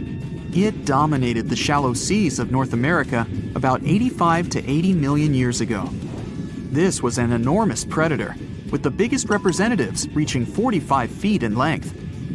It had a narrow hydrodynamic body with a blunt, powerful head that the animal used to ram and stun its prey. Its body was equipped with agile flippers and a long tail decorated with a maneuverable fin. The Tylosaurus was a carnivore, and its diet included not only fish, turtles, and small sharks, but also other mosasaurs, plesiosaurs, and flightless birds. Meet Ophthalmosaurus. This prehistoric reptile thrived during the late Jurassic period and lived in oceans all over the world. Ophthalmosaurus weighed somewhere around 6,000 pounds and grew to approximately 16 feet long, according to newdinosaurs.com. That's about the same length as the beluga whale that exists today. It's too bad these guys went extinct before we had a chance to see them ourselves, as their cartoonish wide eyes and dolphin-like features are pretty darn cute. Of course, the Ophthalmosaurus evolved over time to become ophthalmologists, or eye doctors that we know today. No, that's just a lie. Just testing you. The Mosasaurus is a truly gigantic predator that dominated the seas all over the world about 66 million years ago. According to fossil evidence, some specimens could be more than 50 feet in length. This fact makes the Mosasaurus the biggest marine carnivore of its time. One of the most terrifying things about this creature was its crocodile-like head, decorated with literally hundreds of razor-sharp teeth, neatly organized in 2 rows on both jaws. The thing is that it was pretty challenging for the Mosasaurus to grab its prey in the water. That's why it had all these teeth, plus something special: pterygoid teeth anchored to the bones on the roof of its mouth. This made hunting and holding onto its prey much easier. The Styxosaurus belonged to the plesiosaur family and lived during the late Cretaceous period, around 85 to 70 million years ago. Upon first glance at this dinosaur, you might mistake it for a sea snake, and it'd be an honest mistake. Styxosauruses were about 35 feet in length, but over 16 feet of that consisted just of their long snake-like neck. They had a comparatively small body and weighed approximately 4 tons. Their mouths were full of razor-sharp cone-shaped teeth that they used to catch fish. They didn't need to chew their prey, thanks to the 200 small stones called gastroliths in their bellies that probably aided in digestion. At the same time, some scientists believe that the Styxosaurus used these stones to sink to the ocean bottom in search of particular types of fish. Looks kind of like Nessie to me. Scientists have finally solved the Loch Ness Monster mystery. Here's the spoiler, you ready? It's not a real monster. It's probably a dinosaur that survived through the ages, or just a bunch of debris floating on the water. Thanks to many findings on the Loch Ness creature, we have proof of another story to tell you. It was 1933 when a man named George Spicer and his wife were driving along the shores of Loch Ness. That's when they saw something massive with a long neck moving across the road. It looked like a creature straight out of the prehistoric era, a dinosaur-like beast unlike anything they'd ever seen. That was the moment that Loch Ness Monster theories started spreading around like wildfire. One of the most famous Loch Ness Monster sightings came just a year later, in 1934, when a man took a photograph that became the most well-known image of Nessie. That's the nickname she was given. She? Anyways, the photo, known as the surgeon's photograph, showed a long-necked creature rising out of the water, and for years it convinced people that the monster was real. But years later, the truth came out. One of the men who helped take the photo confessed it was all a hoax. The photo had been staged after all. When the photo was published, it had been significantly cropped. This made the animal in the picture look much bigger than in real life, fueling the theories that the Loch Ness Monster did in fact exist. In the 1960s, one of the first big scientific attempts to investigate the mystery of the Loch Ness Monster happened. A research team took sonar equipment to the lake and spent hours scanning the waters in search of evidence of large creatures. What they found was puzzling. They recorded several objects moving deep in the loch, or lake, with no clear explanation as to what it was. Though the team didn't manage to capture anything definitive, this sighting helped fuel the belief that there was indeed something massive living in Loch Ness. After that, research about the mystery of the Loch Ness Monster kept popping up. In 1972, with the help of underwater photography, some researchers managed to capture strange images, which got people's hopes up for a minute. But the truth is, this early research about the Loch Ness Monster was far from conclusive. Now, of course, not everyone bought into the mystical, magical theories about the Loch Ness Monster. Theory 1, from a professor of zoology at Oxford University, has made it clear that the monster is a biological impossibility. Hey, my pediatrician said that about me, too. Meanwhile, he says that no skeletal remains have ever been found in the region. Plus, no fishermen have ever caught anything resembling the creature in their fishing nets. For him, this works as proof that it simply can't be real. When it comes to the famous photos of the Loch Ness Monster as evidence, well, that's pretty simple. The professor offers a more down-to-earth explanation. He argues that these images are either showing floating debris or birds, like cormorants, which have long necks and often appear to be low in the water. When people refute his suggestion, he takes us back to human psychology and explains that people often make mistakes and misjudge the size of things, especially when they just caught a glimpse of it, and even more so when they are hoping to see something specific. Now, many of those alleged photos depict an animal with a long neck and a small head, which has led some to believe that what they're seeing is a plesiosaur, a giant marine reptile that lived 215 million years ago and disappeared with the dinosaurs. The idea of a plesiosaur surviving all these years is a theory that's been around since the first sightings of the creature. But this researcher isn't buying it. He explains that no plesiosaur fossils have been found in the region dating to anything later than 66 million years ago. The idea of a prehistoric creature still lurking in the waters of Loch Ness just doesn't hold up scientifically. Then there's theory number 2, from a British naturalist who has spent over 50 years investigating the Loch Ness Monster phenomenon. His conclusion is a little less dramatic. He believes that most people who report sightings of long-necked creatures are misidentifying other animals. He suggests people think they are seeing a sea serpent. Reports of sightings from the Loch Ness Monster have been around since the 6th century CE, long before they were distilling Scotch whiskey or other explanations. Early reports of these sea serpents describe large creatures with long snake-like bodies and multiple humps. Some say the creatures were as big as boats, and many swore they saw something swimming in the waters. Many of these early sea serpent sightings may have been misunderstandings or exaggerations of normal animals in the loch, like large fish or even swimming birds. They could have been large eels, which are known to live in Loch Ness. These eels, especially when they're moving, might have given the impression of a long, undulating creature in the water. People who saw these eels from a distance, particularly in low light or misty conditions, might have mistaken them for something much more mysterious. Theory number 3 says something else. Nessie is just a series of standing waves.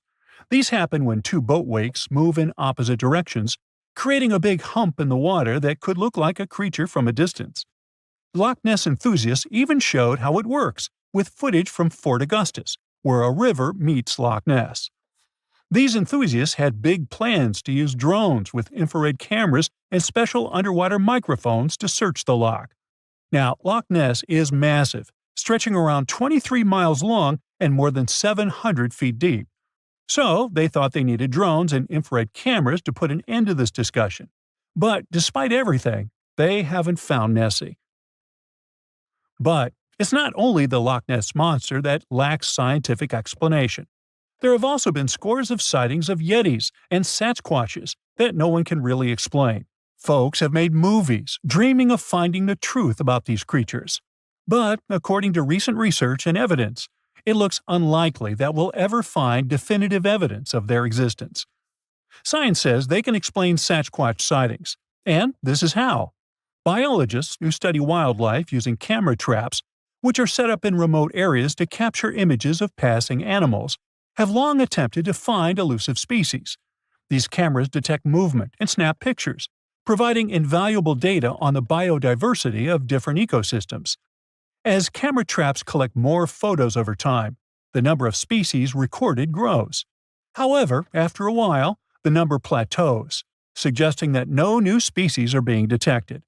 While it's impossible to claim 100% certainty, researchers say that after significant camera deployment, it's safe to say the likelihood of discovering new species, especially large ones like Bigfoot or the Yeti, drops significantly. Camera trap studies have been running for years in regions where these creatures are rumored to live, but so far, no conclusive evidence has surfaced. Instead, the supposed proof of Bigfoot or the Yeti often comes from blurry photos or shaky videos taken by individuals who claim to have encountered them. The scientific understanding of biology also makes the existence of Bigfoot highly unlikely. Often described as a great ape, Bigfoot would have had to evolve in North America. However, great apes evolved in Africa, and the only great ape to make it to the Americas is Homo sapiens, whose ancestors crossed the Bering Strait only about 16,000 years ago. This is far too short a time for a new species like Bigfoot to have evolved. While it may be disappointing for these mysterious creature enthusiasts, the scientific evidence points firmly toward the conclusion that creatures like Bigfoot and the Yeti are more fantasy than reality. After decades of extensive scientific research, it's safe to say that yes, science has solved the mystery of the Loch Ness Monster, and it's pure fiction. So, what do you think? The stonefish. Stonefish aren't going to win any beauty contests, unless the pageant is for best rock look-alike. Their tiny unreflective eyes and rough skin blend in perfectly with their environment. A large head, an even bigger mouth, and a home full of, it's rocks. And just because you're on the beach doesn't mean you're safe. Stonefish can survive for 24 hours out of the water. Stepping on one, or even handling one, won't be that fun. Their dorsal fin spines have extremely strong venom. It shoots out when they get stepped on, and it can lead to paralysis or even heart failure. You'll need help fast. No wonder they're one of the most dangerous creatures in the water, or anywhere. be careful when scrambling around rocky areas. They love to play hide and seek. The deep sea dragonfish. If there were a prize for the most hideous fish in the ocean, the deep sea dragonfish would win. With slimy, scaleless skin, massive teeth, and a face only a mother could love, this bad boy of the sea is nothing to mess with.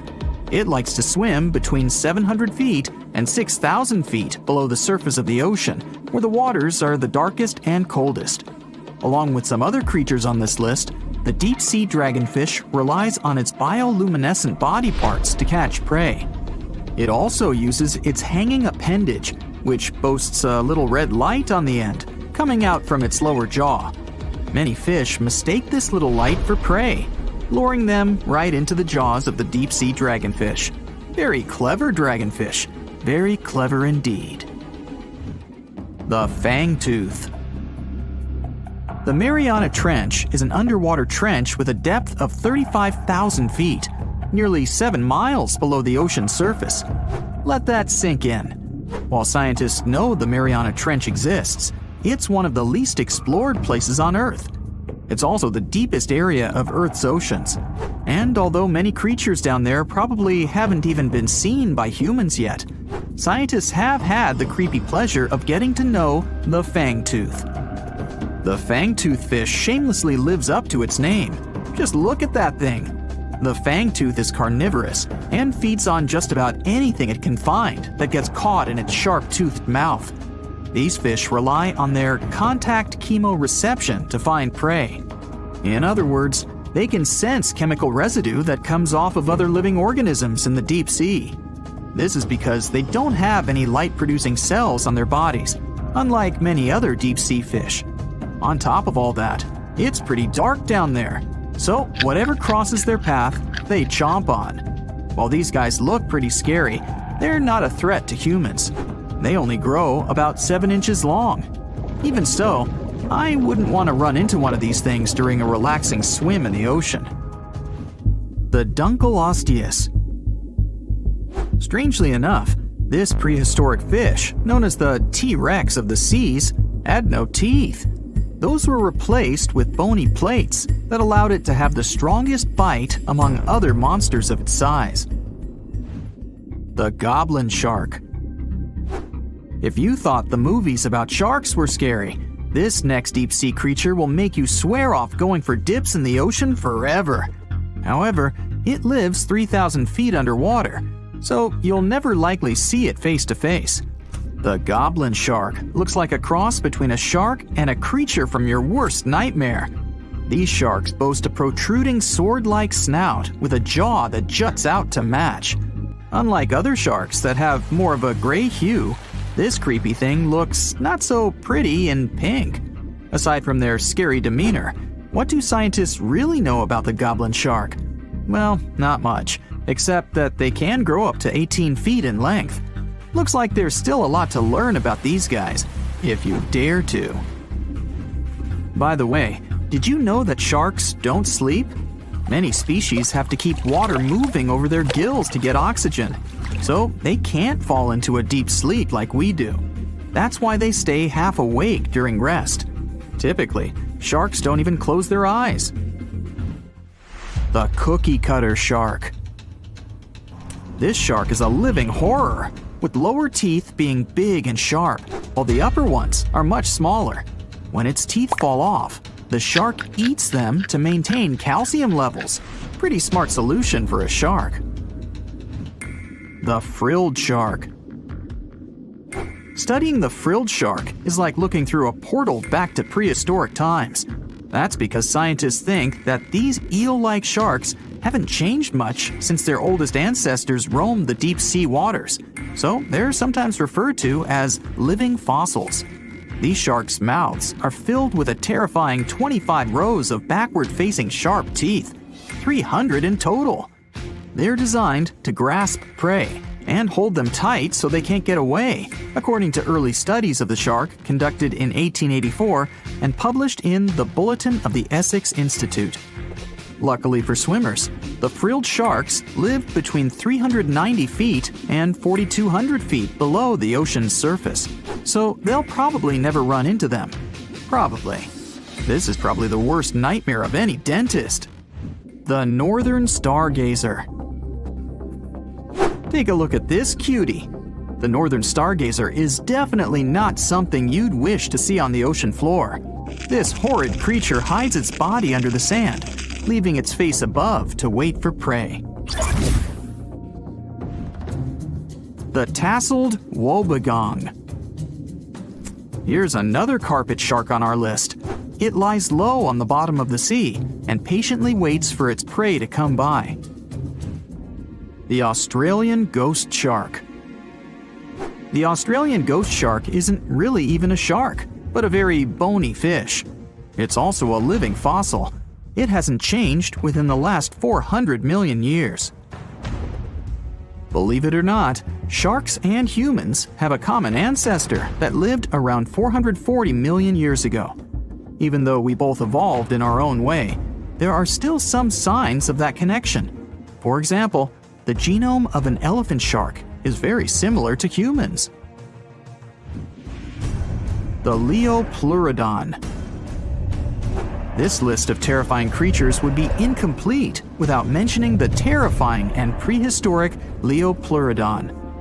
This carnivorous marine reptile existed during the Colovian stage of the Middle Jurassic era and ruled the waters at 9 feet in length.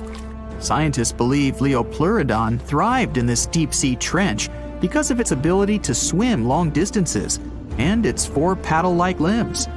While they probably weren't able to propel themselves toward prey like other animals of the area, they did manage to accelerate and attack very ruthlessly and efficiently.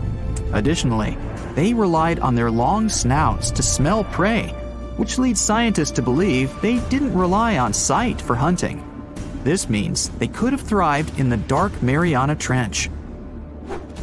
Around 150 million years ago, Leopleurodon became extinct due to competition for prey against other thriving marine reptiles. And I think I speak for all of us when I say, thank goodness for that. Considering that scientists have only explored 5% of the ocean floor and found some of the scariest sea creatures imaginable, one can only dream of what other animals reside in the deep sea waters. Perhaps it's best to keep them in your imagination. Am I right? The megamouth shark. This shark is a filter feeder, and it's friendly to humans, although its huge mouth can look quite threatening. Like basking sharks, it swims with its mouth constantly wide open, as if it were on Twitter. The gulper eel. This deep-sea eel has an easily distended belly that allows it to swallow prey twice its size in a single monstrous bite. They have very unusual jaw shapes and can reach about 2 to 3 feet in length. Do you see that large log near the ocean floor? Maybe it's part of an old ship. Treasure, gold, diamonds, I'm rich! Well, as you get closer, you notice something. It's swimming! It's not a shark or a dolphin, it's a saltwater crocodile! Now don't panic. If you bump into one of these reptiles in the sea, it's unlikely it'll think of you as food. Crocodiles have a special valve in their throat that stops them from drowning underwater, but that doesn't mean they can't bite. Usually, they're heading to a nearby island, and the quickest way there is to body surf. They can't really take the ferry, you know. Watching one from a distance should be okay. Just don't swim to shore right away. They love to ambush their lunch in shallow water. If there's one time I'd want to see a great white shark, it's when I'm diving with crocodiles. They'll gladly take a crocodile-sized nibble, given the right motivation. The Heikegani crab lives off the coast of Japan and has a distinct pattern on its shell that looks like a human face. More specifically, the face of an angry samurai, hence the nickname the samurai crab. The scarlet-striped cleaning shrimp is a natural hitchhiker. It stands on the sea floor and waves its long antennae for fish and sea animals to go down and pick it up. Then it pays for the ride by cleaning the host from bacteria and plankton. Sea salps are often confused with jellyfish, although they're closer to Portuguese man-o'-war. They're very quick to mature, growing from newborns to adults in less than 48 hours. The Galapagos Islands are legendary. They've got giant tortoises, blue-footed boobies, Sally Lightfoot crabs, and red-lipped batfish. But if you've ever swum around there, you might have seen something really unexpected in the water. Iguanas, everywhere. These large marine reptiles eat the algae that grow on underwater rocks. They're strict vegetarians. I bet the fish are happy about that. A long flat tail designed for swimming helps them move around, and sharp claws keep them on the rocks for their daily sunbathing sessions. But watch them closely, they sneeze a lot. They haven't got a cold or anything, they're sneezing out salt. A special gland keeps the salt out of their nose, and they've got to get rid of it somehow. Sounds painful. What's cool is that they don't mind us in the water with them. Because the islands have been so isolated, the creatures here aren't afraid of humans. Fish can fly too. Thanks to their wing-like fins, flying fish can soar a distance of about 600 feet, almost as long as 2 football fields. They need flight to escape from predators. The skeleton shrimp could be the stuff of nightmares if it wasn't so tiny. As it is, it looks like a stick insect, but almost completely transparent. This creature looks more like a fish from a horror movie than from Earth's oceans. The sea devil anglerfish resides at a whopping depth of 3,200 feet and has no shortage of weird features: razor-sharp teeth, a misshapen body, and an unsettling stare. But perhaps the creepiest thing about the sea devil anglerfish is the way it catches its prey. It has a fishing rod type appendage on its forehead that has a glowing light attached to the end to attract animals. Once these animals come close enough to the light, bam, they're captured by the sea devil's massive jaws. These guys are even capable of eating prey larger than they are, so their eyes aren't bigger than their stomachs. Starfish can cover their prey with their stomachs and eat it outside its body. Then, they simply bring their stomachs back inside. Well, that's handy. Their relatives, sea cucumbers, can do the same party trick, except that they leave part of their guts behind to scare their attacker. It's okay, the missing parts quickly grow back. Cockatoo squids, or glass squids, are a large genus whose members can reach quite impressive size. Yet, one thing they have in common is that their bodies are transparent, and the internal organs glow in the dark. Despite the hairy octopus looking like it's forgotten to comb its hair in the morning, it's actually its skin that's sticking in every direction. Other sea creatures have a harder time realizing where the octopus itself is this way, I guess. The hairy squat lobster lives in reefs, hiding from its enemies in crevices.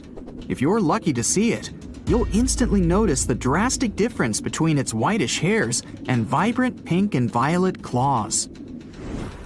If you step on a sea urchin, you're gonna know right away. Look at those spikes. While they're not aggressive, they've got a great defense going against any creature that wants to eat them. Venomous spikes and a poisonous bite. Pick your poison, literally. They live in all the oceans of the world, so avoiding them is out of the question. They mostly hang out in shallow water, hiding in rock pools and reefs. So, unmindful people step on them a lot. The long venomous spikes of the urchin look like needles. They feel like them too. They can go in quite deep. Plus, they release a strong toxin. So, what's the cure? Remove the spikes quickly and wash with salt water. Sea turtles are constantly crying. They're not sad or anything. The weeping is only because they excrete excess salts from their body through their tears.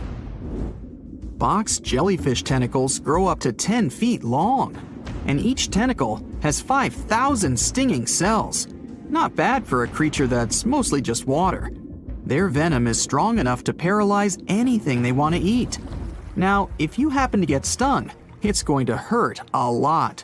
Its toxins contain proteins that affect the heart, skin cells, and even our nervous system. No wonder it's considered one of the most dangerous creatures on the planet. I wouldn't recommend using sunscreen, soda, coffee, or other older methods. They don't work. Your best bet is some good old-fashioned seawater. Looks like jellyfish are the rulers of the ocean, not sharks. The margin sea lizard isn't an actual lizard. It's a kind of sea slug that dwells close to the water surface. It swims upside down and somersaults to get food. And let's admit, it looks very cute. When some foreign object gets into an oyster's shell, be it a grain of sand, a parasite, or garbage, the thing irritates the mollusk's inner walls. Since the animal can't spit the item out, it envelops it in thin layers that separate from the body. These pearlescent layers accumulate until they form a round pearl. In the past, people believed that pearls were the tears of mermaids. Now we know they're just some decorated debris. Dolphins have highly developed communication. They call each other by name. Each dolphin responds to a specific sound. Mostly they say, "Stop calling me Flipper." The orca is the largest of dolphin species, and they actually have different cultures. Two orcas from different social groups won't even understand each other's language. They're the only animal known to do this. I wonder if they developed any Google Translate for dolphins. The banded shrimp, or banded boxing shrimp, was really aptly named. It's got bands of color all over its body and always stands in a boxer-like, ready-to-strike pose. The brown-lined paper bubble is another sea slug, and it definitely looks like one. It's got a special ability, though. It can quickly burrow holes in the sea floor, hiding from enemies inside them. The snakefish, as the name implies, looks a lot like a snake, but it has a very distinctive feature. It can walk on its fins. Thanks to this peculiarity, it easily crawls from one waterbed to another, choosing habitats more to its liking. On the way, a snakefish can get hungry, for sure, so it often munches on small birds and rodents. It can grow quite big, though, and hunt even larger animals. How much weirder can it get than to walk through the woods and suddenly see a huge and toothy fish stalking some rabbit? The alligator snapping turtle catches its prey by going fishing. Its tongue looks like a worm, and the turtle waits with its mouth wide open at the bottom of a stream, lake, or pond until some unsuspecting fish takes the bait. Then, snap! The jaws come together faster than the blink of an eye, and dinner is served. The mossy jellyfish is normally invisible in the dark abyss where it dwells, but when exposed to light, it will reflect it and shine beautifully. The black swallower might be small, but make no mistake, it could easily gulp down your favorite puppy. It can open its mouth extremely wide, allowing it to swallow prey twice its size. The African tigerfish will eat whatever it finds, and given its own size and that of its monstrous teeth, you can imagine it finds a lot of food. It mostly feeds on other fish, but when nutrition is scarce, it can jump out of the water and catch both insects and small birds right in the middle of the flight. It's not so big as to eat a human, of course, but the name should warn you that it can easily take a bite out of your arm or leg. Your brain controls your arms and legs, but with an octopus, each arm is actually kind of independent with its own special brain, held together by a bigger central brain, kind of like the conductor of an orchestra. The central brain sends higher-level signals to each arm, saying things like, "Move to the left, there's a crab behind the corner," or "Touch this silly human's foot, let's mess with him a little bit." No matter how smart their arms and legs might be, an octopus still needs to look after them all the time. The Loch Ness Monster is actually not from Scotland. Turns out, this real-life creature lived in the freezing waters of Antarctica about 70 million years ago. In 2019, researchers discovered fossils of a huge, prehistoric marine reptile that looked a lot like what people described as Nessie. This beast was terrifying, measuring up to 36 feet long with a massive giraffe-like neck. It also weighed around 15 tons, which is about the size of 3 elephants. Next up on our list of huge animals is a penguin. I know penguins aren't exactly what you'd call big, but scientists have just found what they think might be the biggest penguin ever, the Kumimamu fordyce. It's believed that these giant birds were hanging around New Zealand about 55 million years ago, and they were huge, weighing over 330 pounds. That's about 5 times the size of the emperor penguins, which are considered the largest penguins alive today. Now, let's move on from massive creatures to something much smaller. Meet B. Manfred Schmitti, a great ape that lived around 12 million years ago in what is now Germany. This creature is very special, as it's the tiniest great ape ever discovered. And when I say tiny, I really mean it. These ancient animals only weighed about 22 pounds. They were basically no bigger than a super chunky cat. If you think small creatures aren't scary, wait until you meet the electric blue tarantula. This newly discovered species from Thailand's mangroves has an almost otherworldly electric blue color. Its vibrant hue doesn't come from pigment, it is actually caused by the unique structure of its hair, which reflects blue light, making it look like an extraterrestrial being. We're going even further now, diving into the freezing pitch-black depths.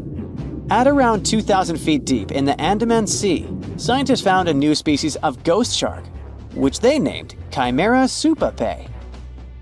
Their appearance is straight out of a horror movie. They have sleek, pale bodies, frills that look like feathers, and large, creepy eyes. These ghost sharks aren't actually sharks, but they are related, having diverged from their cousins about 400 million years ago.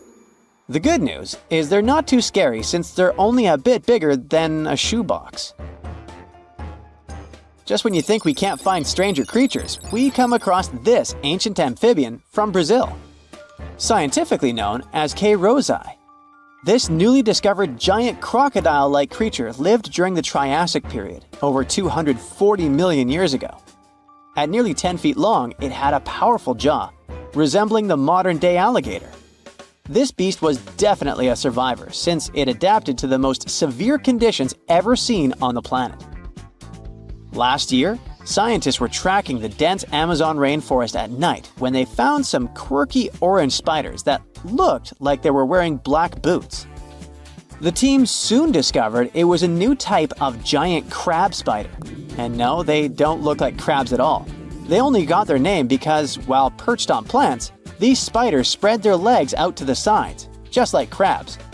Do you know that some new species are named after celebrities?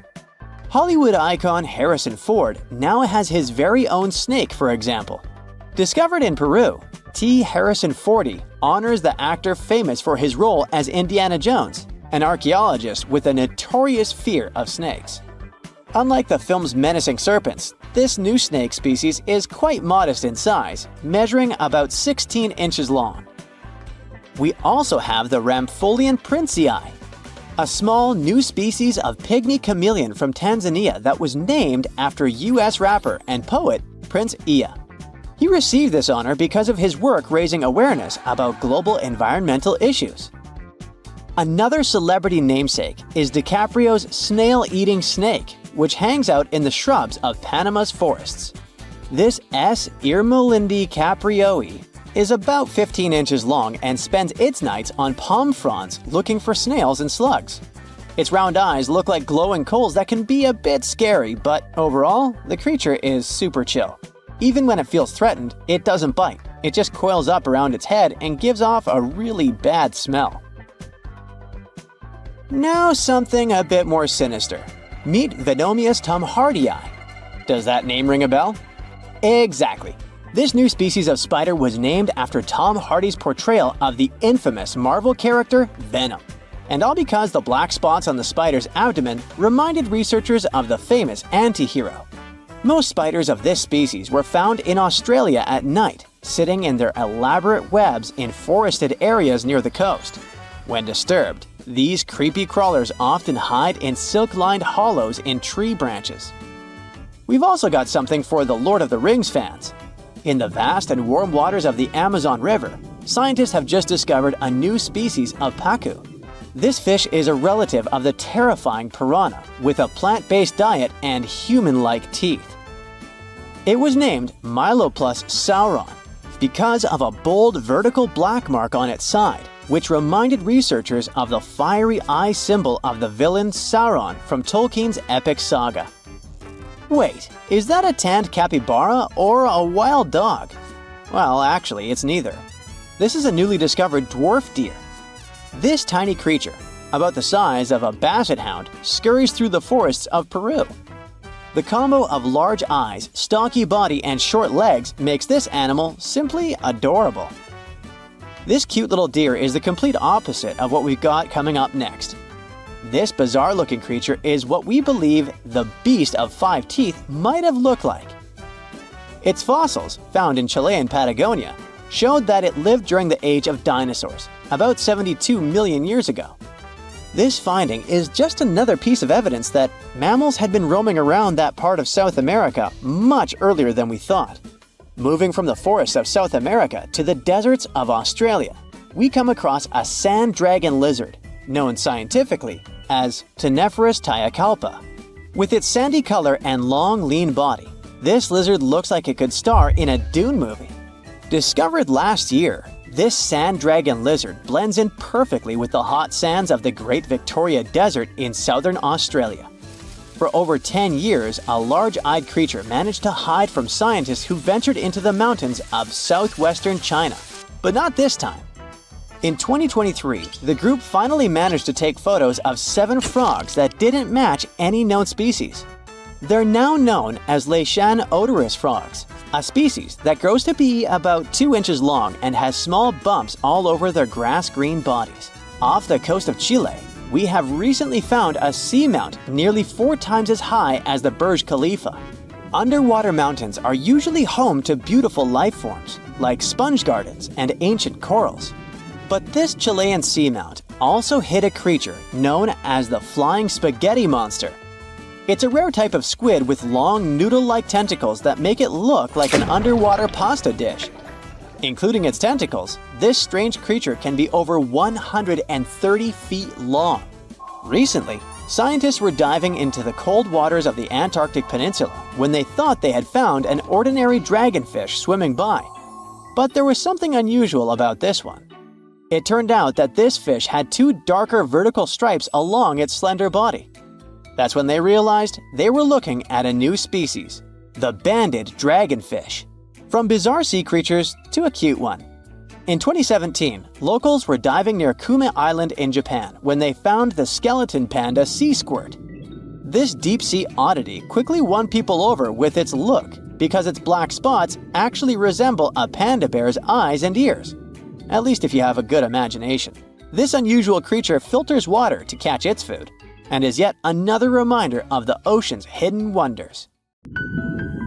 Now imagine a creature with a body that is reminiscent of a cuttlefish, with eyes sticking out from stalks like a funky headband, fins on its tail, and a long skinny nose ending in a mouth full of teeth. Or maybe this thing could be a claw. Yep, the Tully monster is on the move. It's definitely one of those freaky creatures you wouldn't like to face while scuba diving somewhere. Luckily, it went extinct 300 million years ago. This unusual marine beast was discovered in the 1950s in Illinois, and scientists couldn't even agree what it really was. Some thought it was a vertebrate, which means a group of creatures with a spine, like us humans. But a team of researchers in Japan studied many fossils of the Tully monster, using advanced laser scanning technology to check them in detail in 3 dimensions. There's still a lot they don't know about the Tully monster, but they managed to realize it didn't have any spine at all. Now the next step was to see what type of invertebrate it was. Could it be vertebrate-like, such as a land sled? Or are we talking about something closer to snails and worms? They also discovered the creature had segmentation in the head area that extended from its body, and that's not something bony creatures have. Still, in recent years, some researchers had the idea the Tully beastie could be related to jawless fish, such as lampreys. These fellas belong to the most ancient group of vertebrates and are not pleasant to see either. In the case of lampreys, we're not talking about extinct animals. They're still out there somewhere, wandering the ocean and scaring other animals, or you, if you see it in the northern and western parts of the Atlantic Ocean where they live. And they've been here really long, even before the dinosaurs.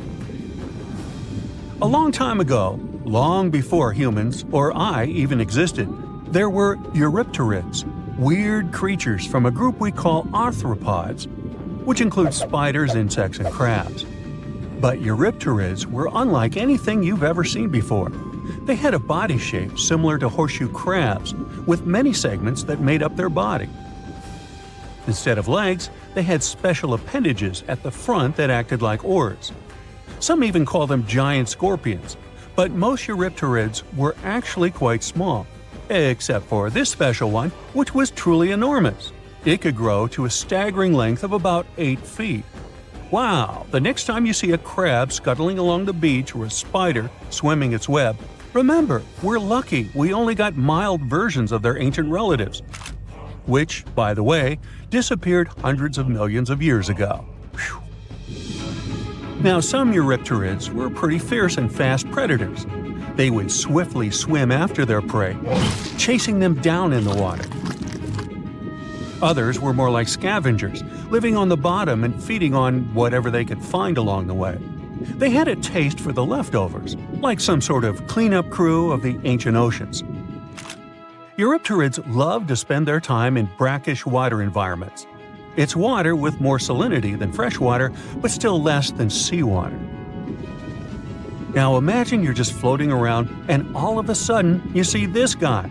No, it's not some weird tiny spaceship, and you won't see it floating in space, even though that's where it would perfectly fit in, as some weird creature from another planet you'd see in sci-fi movies. You'd actually see it floating in the sea, because we're talking about a really small animal with enormous eyes called Dilophosaurus. Each of its eye bulbs was about a quarter of its whole body length.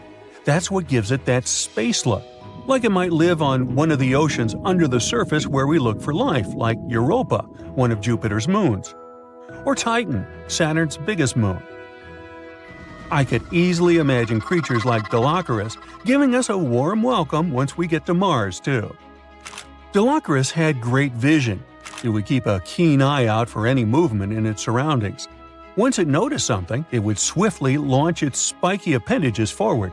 At first, these things looked like tools for fixing stuff, but Dilophosaurus actually used them to capture smaller arthropods.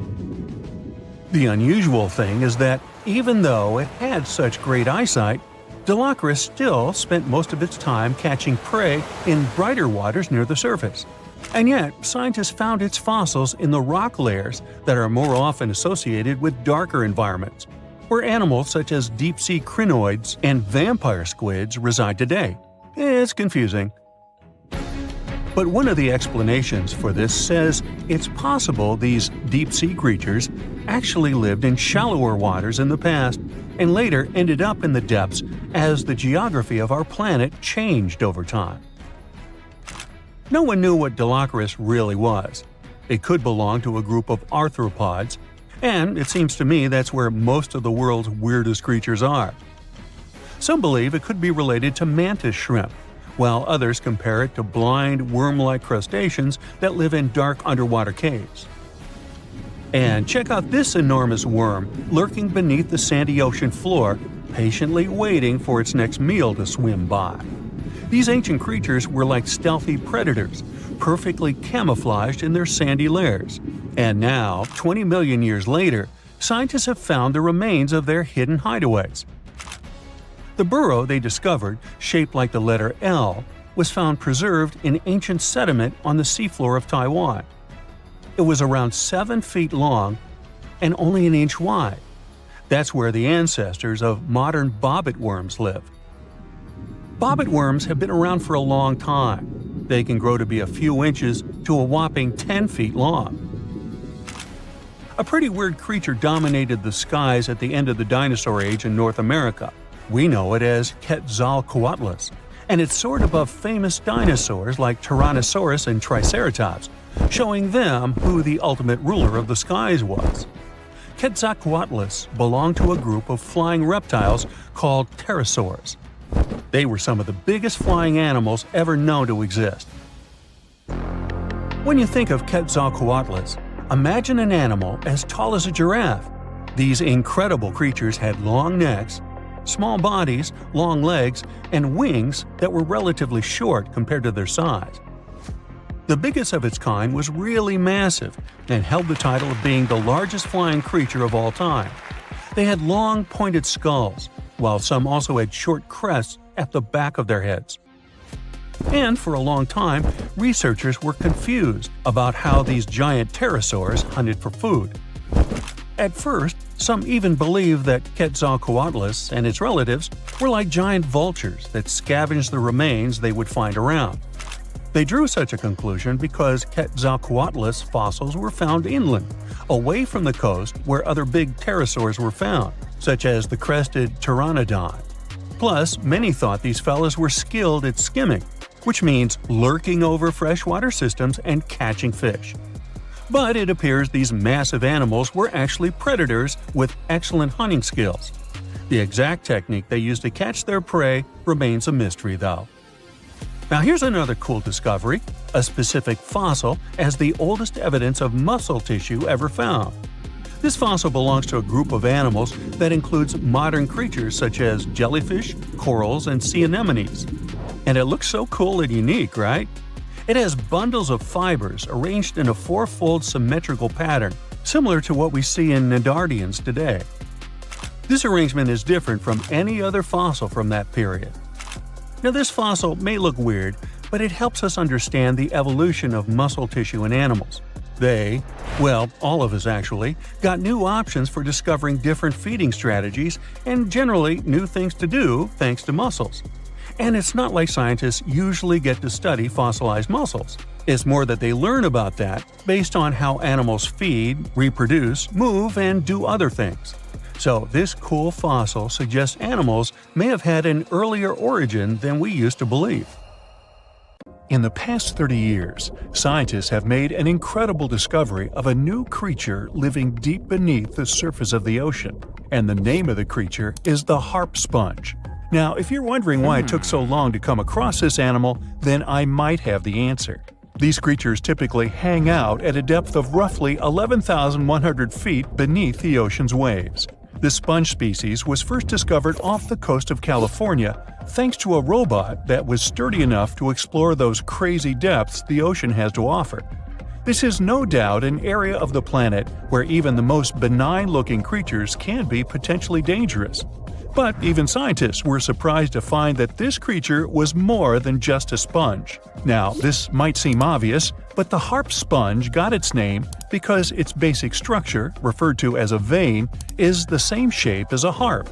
Each vein is made up of a horizontal branch supporting several parallel vertical branches. But don't let the harp sponge's fanciful and amusing appearance or its non-intimidating name fool you. Yeah, the harp sponge is very much a deep-sea hunter. It has a unique ability to capture and envelop small animals using its rhizoids, short, thin fibers. With their help, the harp sponge clings on to the soft, muddy bottom and catches tiny creatures that get swept into its branches by deep-sea currents. Uh-oh. Other sponge creatures often feed by pulling bacteria and bits of organic matter from the seawater and filtering them through their bodies. But not our harp sponge. Instead, it snatches its future meal with minuscule barbed hooks that cover each of the harp sponge's branches. Now, harp sponges prefer tiny crustaceans like crabs, crayfish, shrimps, and prawns.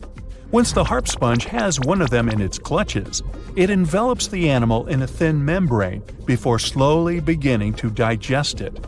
So, pal, what's eating you? Oh, Harpo? Too bad. Researchers believe that harp sponges use this method of feeding because there aren't enough nutrients that deep down. This makes traditional filter feeding less effective. Research has shown that the creature is still in the process of evolving. Early harp sponges researchers found only had 2 veins, but later scientists discovered other harp sponges that had 6 veins. The harp sponge might have evolved this elaborate candle holder-like structure to increase its surface area. In general, harp sponges typically grow up to a length of 1 foot, but researchers have seen a creature that was 2 feet in length. The harp sponge is not only very unusual, but also beautiful to look at. See those tiny white balls on top of the branches? Now, why don't we look at some other creatures that live below the photic zone of Earth's oceans? The photic zone means the area beneath the ocean's surface that still receives some sunlight. Thanks to this, there are loads of different creatures and organisms living there. Any animal living beyond this layer qualifies as a deep-sea creature. The Tomopterus worm is a segmented worm you can find in the twilight zone of the ocean. This is the area that lies between 650 and 3,300 feet beneath the surface. These creatures are often no more than 1 inch long, but the largest of them can grow up to 1 foot. While swimming around and feeding, these worms do what researchers describe as an amazing smooth dance. That's because the creatures can swim extremely quickly and maneuver at tight angles with ease.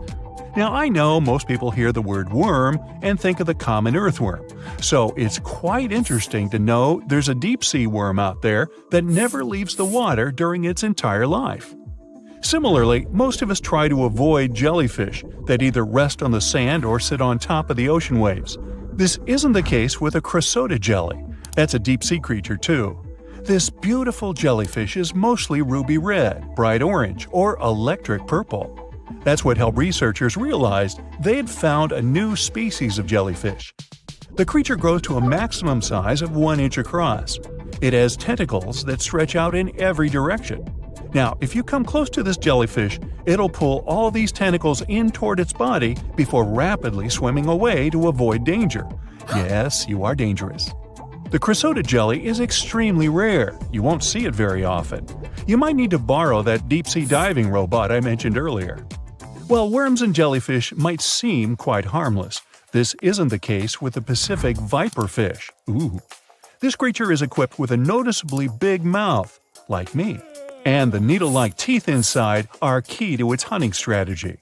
Pacific viperfish live at around 5,000 feet below the ocean surface, but they're among those numerous marine animals that migrate each night from the ocean depths toward shallower waters to dine. What's on the menu for dinner tonight? Lots of small fish and shrimp. The creature can grow up to 12 inches in length. Its 2 front fangs, which stick up from the fish's bottom jaw past its own eyes, are especially dramatic. When the fish unhinges its jaw, its mouth can open wide enough to engulf smaller animals, and the teeth form a cage to prevent an escape. Now, have you ever seen an underwater creature that looks like a strawberry? Trust me, it does exist. Just look at these dots on the strawberry squid. The creature has a big eye and a smaller one. You might think this unconventional pairing would be awkward and uncomfortable, but it's actually the opposite. The big left eye looks upward. It spots shadows cast by other animals in the dimly lit waters above. The eye's tubular shape helps it collect as much light as possible. On the other side of the squid's head, you can see its right eye. It's small and looks downward. This eye searches for flashes of bioluminescence produced by animals lurking in the darker waters below. Now, bioluminescence means the production and emission of light by living organisms. By the way, the squid has a nickname. And no, it's not Squiggy, although that's a great one. It's known as the cockeyed squid. This is simply due to the remarkable difference in size between its 2 eyes. I think I like Squiggy better, and so it goes. Since light doesn't reach the deep sea, the strawberry squid's body actually looks black. This helps the creature hide from enemies, such as sharks and dolphins. In general, the strawberry squid grows to a length of 5 inches. It typically lives around 3,000 feet below the surface, but floats to shallower waters at night. Now, the feather star is a marine creature without a backbone, but with feather-like arms that radiate from the center of its body. These creatures first appeared around 200 million years ago. Related to sea stars, they look like a flower, but if you approach them, they'll quickly swim away. But not all feather stars can swim. Many species can only crawl along the bottom of the seafloor. Like some of the other deep-sea creatures we've looked at, the feather star can adapt to its surroundings. It has a creepy ability to shed its arms. the same way some lizards can shed their tails. This also helps them escape from their enemies. Feather stars live all across the globe, from the equator to the poles, from the shallow waters on top of reefs to the deep, deep sea. Now, given that we're dealing with mysterious creatures, the name of this one is quite fitting. The swift vampire squid should be the official symbol of life in the deep sea.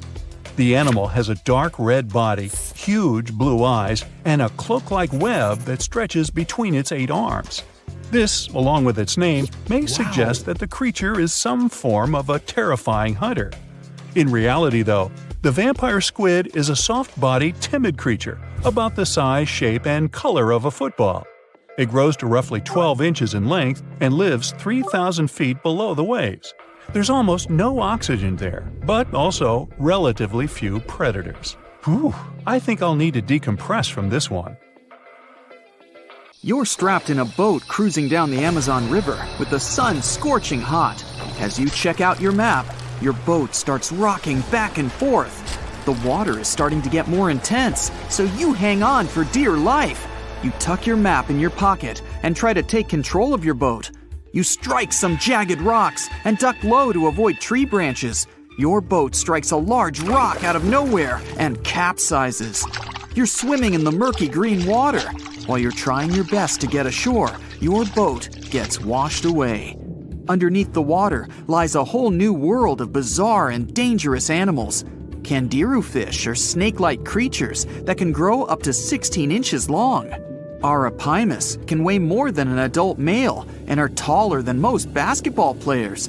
They're the biggest freshwater fish in South America. They have a hybrid gill system that forces them to pop up to the surface every 5 to 15 minutes to breathe in oxygen for their large swim bladder. You swim out of the raging water and dry yourself off. Oh no, your map is completely soaked. There's no way you can get to your destination without it. You venture into the thick rainforest, shoving the branches and leaves away. As you get deeper, you notice something on a tree. It's barely moving, but it's got sharp claws and a raggedy coat. It stretches its arm to another branch and tries to pull itself up, ever so slowly. Sloths sleep more than half their days and only head down from trees once a week. They're so motionless, they sometimes grow algae and moss on their fur. The rainforest gets denser with each step until there's barely any sunlight illuminating the path in front of you.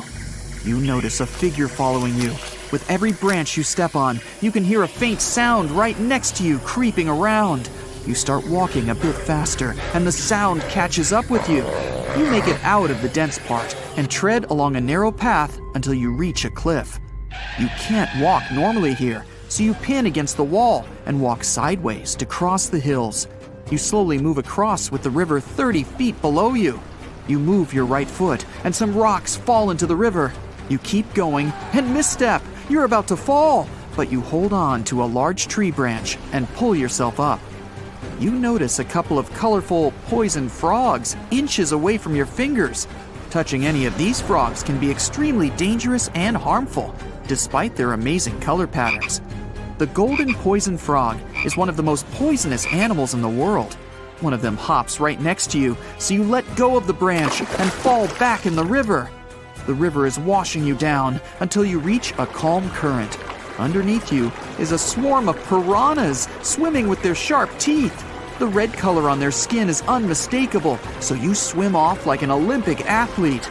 Piranhas will eat anything that gets in their way, no matter the size. You grip onto a log and climb up a small rock to catch your breath. There's a huge electric eel underneath the rock. Despite their name, they're more related to catfish than eels. They use their powerful 600 volts of electricity to defend themselves and catch food. You're stuck, unless you're like the common basilisk that can run on the water like a jet ski. These incredible lizards have special webbing on their toes and can run the distance of a basketball court. You hop on a bunch of rocks until you reach the land. You continue walking along the riverbank until you come across a moving rock. You rub your eyes and see it moving again. It's a dinosaur-looking turtle that resembles a crocodile with armor. The mata mata is a freshwater turtle that disguises itself with its surroundings to catch prey. Their heads stretch longer than their bodies. You shimmy your way past it and continue. You head back into the rainforest and find a spot to rest. Wait, there are giant ants everywhere. They're the biggest ants in the world and can produce one of the most painful stings out there, even comparable to a wasp's sting. You immediately get up and find another place to rest. As you continue walking along, you notice the same feeling of something following you. You can hear some leaves rustling, but it's getting dark and there's no way of telling. You find a nice little spot to build a campfire and catch some Z's. But in the Amazon, everything is a threat. Except for those cute capybaras wandering around. They live in groups next to water sources. They're also the biggest rodents in the world. You don't need to worry about them if you're stuck in the middle of the Amazon rainforest. Suddenly, you feel something slithering up next to you. You look down and see a massive green anaconda just about to constrict you. They are the heaviest snakes in the world and can grow up to 20 feet long and have a huge appetite. You get up and sprint your way out of there. All right, you found a decent cave to crash in. It's daytime again, and you're still alive. You continue walking along the rainforest. You were able to find some breakfast to boost your energy for the rest of the day. You spot something on a tree that looks like a branch, but it's actually a potu, a master of disguise that can spend days motionless on broken tree branches. These bizarre birds use those branches as their permanent home, where they lay their eggs and chill all day. You continue your way through the rainforest and see a Brazilian wandering spider crawling on a tree branch right in front of you. 8 of these species can be found in the Amazon area. They are some of the most aggressive and venomous spiders out there. So, you make a big detour and walk away from it. You feel someone walking next to you again, but you still can't figure out what it is. You see a steep cliff with a waterfall hitting a large lake ahead of you. Looks peaceful, until you see a team of black caimans gathering around the shore. They're the biggest predators in the whole Amazon ecosystem and feed on anything that moves. It's a good thing you're on high ground, otherwise, whoa! You slip and fall down the river, right on the deep end. So far, no caiman spotted you. You swim underwater and try to get to the opposite end of where the reptiles are. As you climb out and dry yourself off, you notice some large black spots on you. You try pulling them off, but they've latched on pretty hard. The Amazon giant leech finds its target by tracking movement and shadow. Once they attach themselves to the skin, it's extremely difficult to extract them. The best way to do so is to slide your finger next to its mouth and pull it off slowly. Ugh. You manage to get them off your body and see that the caimans are swimming towards you.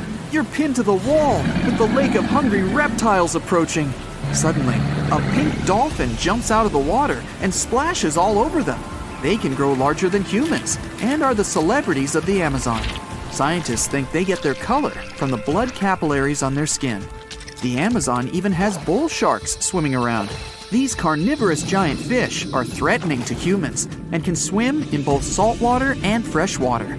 These sharks prey on anything within their reach, including other sharks. The dolphin distracted the caimans, so you climb up the cliff and try to find the best way to escape. Opened jaws waiting for you to fall into the pit are right below you. You're lucky enough to escape to the top, but as your arms pull you up, the first thing that you see is a jaguar looking straight at you. It's the creature that's been following you this whole time. You get up while it starts circling you, timing its strike. You know that you can't take on a jaguar, nor can you outrun it, so you grab a large tree branch from the ground to defend yourself. It jumps at you, but you duck down in time. The jaguar lands in the water far away from the caiman crocs. It's a good thing these large kitties are excellent swimmers. You pick yourself up and continue. And to your surprise, you find your boat again. You fix it up and sail your way out of the Amazon. Whew! If you draw up a map, trace a line connecting the island of Bermuda, Puerto Rico, Miami, and back to Bermuda, what do you get? The infamous triangle. known for swallowing thousands of ships and aircraft over the centuries. But there's a new mystery to this already enigmatic place. Something's lurking deep in the waters below, and it's leaving bizarre clues of its existence. Splash! Your submarine hits the water surface. You descend 100, 1,000, 2,000, 3,000 feet. It's getting darker. The sub's walls creak as the pressure grows. Over 1,400 psi. It's like the weight of a grand piano squeezing every square inch of your body from all sides. You've made it to your destination. All that's left is to spot the beast. Just in time. Among the black void, you see a bright green glow off in the distance. It's getting closer. As it approaches, it gets bigger. This is it! The creature that's been leaving strange circular markings on fish, dolphins, whales, and even other sharks. Behold, the cookie cutter shark! Don't let its size fool you. It may be no longer than a bowling pin, but this creature is a parasite. It attaches itself to other marine animals using its neatly arranged serrated teeth. With one bite, it fills its belly, detaches, and goes on about its day. Its mobile snack also swims away with its life. The only evidence of this rendezvous, a cookie-shaped mark on its body. Don't assume you're safe in your submarine. These bold little guys have been known to go after subs too. You decide not to risk the shark punching a hole in the only thing keeping you from being squished to a pulp by the surrounding water. You journey on to meet other bizarre creatures lurking in the Bermuda Triangle. At twice the depth, you'll find the dragonfish. Unlike other deep water inhabitants, these things produce light in the infrared range. Blue and green is what other fish stick to. This gives the dragonfish a huge advantage. It provides itself with light that other marine dwellers just can't perceive. Things that want to eat the dragonfish can't detect this light, as well as the critters the dragonfish likes to feed on. A truly unique deep-sea dweller is the vampire squid. Neither vampire nor squid, or octopus, this thing is a unique species of its own. It has the largest eyes compared to body size of any animal on the entire planet. When the vampire squid feels threatened, it curls its arms up and around its body. Essentially, the thing turns itself inside out. Another animal to avoid down here is the terrifying bobbit worm. It buries itself in the sea floor, leaving a small part of its body out. It waits for dinner time with its pincer-like mouth parts open. What's on the menu? Other worms and fish that can be 7 times bigger than the bobbit. It uses its 5 antennas to sense when lunch is close enough to snap. In an instant, the worm launches forward and grabs its lunch with its mouth parts. It's not done yet. Once it's got its jaws locked onto its lunch, the worm injects it with venom and pulls it down into the burrow to feast. One of the deepest trenches in the Bermuda Triangle is the tongue of the ocean. This is also the secret breeding grounds of tiger sharks. You'll instantly recognize them thanks to those darker gray tiger stripes on their sides. They're the second largest predatory shark species after the great white. And with a big size comes a big appetite. Marine mammals, smaller sharks, stingrays, and green turtles are all on the menu. If you ever come face to face with a tiger shark, hopefully not, remember this: you can tell the fish's age by looking at its stripes. They fade over time, so the younger the shark, the more pronounced its stripes. There's plenty of zooplankton in the Bermuda Triangle. These are, usually, small organisms that are essential to the ocean's food chain. But get this, if nothing ate them and they were left to grow out of control, zooplankton would cover the entire world in layers and layers in just 4 months. Oh, and the largest type of zooplankton is the jellyfish. Jellyfish were around long before dinosaurs. You probably know your body is 60% water. A jellyfish is 95%. So if it gets washed onto the shore, after a few hours, most of its body just evaporates into the air. There's also a jellyfish that lives forever. The immortal jellyfish can revert itself back to its polyp stage and then grow again. Sounds like something from another planet, but it's no space jelly. Those do exist, by the way. Back in the 1990s, NASA raised jellyfish in space to see what zero gravity does to them. They were just fine living up there in the cosmos. When they came back down to Earth, though, they had trouble adjusting. The European eel hasn't been to space, but it is quite a globetrotter. It travels all the way from Europe to the Sargasso Sea, where the Bermuda Triangle is located.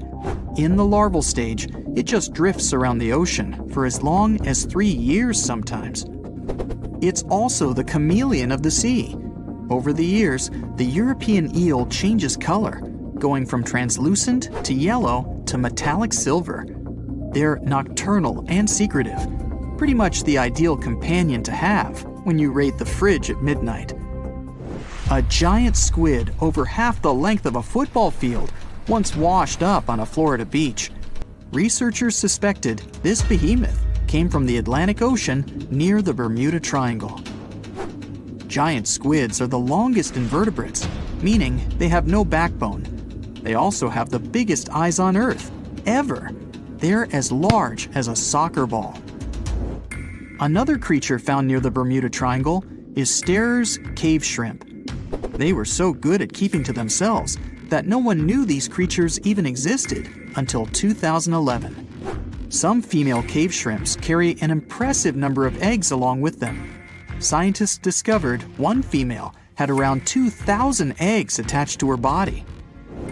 The Bermuda petrel is the national bird of, yes, you guessed it, Bermuda. It's the second rarest seabird on the planet. In fact, people thought it was extinct until 1951, when they spotted a few on the island. It has an eerie cry that'll send shivers down your spine. The Nassau grouper can only be found on the coasts of South Florida. This fish lies in wait and ambushes its lunch of other fish, crabs, and lobsters. It's sort of like a vacuum cleaner because it inhales its food through its huge mouth. The fish has a cool defense mechanism too. Like the chameleon, it changes color when it feels it's in danger. Sometimes it takes on a lighter or darker shade of its own color to blend in with the environment. So, you may spot a Nassau grouper, or you may not. If you happen to visit the Bermuda Triangle, you'll probably see a hammerhead shark. They use that iconic hammer-shaped head to pin their lunch, stingrays, onto the ocean floor. The shape of their head also gives them better vision. They can see almost 360 degrees all around, above and below them. Well, save for one blind spot right in front of their nose. The hawksbill sea turtle may not look intimidating, but this guy will eat anything it can get its bird-like beak around. Sea sponges, algae, and even venomous jellyfish. A lot of the stuff on their menu is inedible for most, but their body fat can absorb the venom and toxins, so they go unscathed. The Bermuda Triangle is also home to green glowworms. They're not really worms, but larvae. They produce that bright light from an organ near their tail. This light makes smaller creatures come toward them, making it easy for them to catch their lunch. Most of the time, they look pretty ordinary, but they have an oddly fixed schedule. Every third night after the full moon during the summer, at an exact time, the glowworm lights up. But back to more nightmarish creatures of the Bermuda Triangle. There's the goblin shark, known as a living fossil because it's the only one left of its animal family. It's only about the length of your forearm and looks like nothing special. But watch closely as its lunch gets too close. Boom! The shark's jaw shoots out of its mouth and grabs onto the unlucky creature. Once the teeth have locked in, the jaw goes right back in the shark's mouth. And yes, you share the planet with this thing.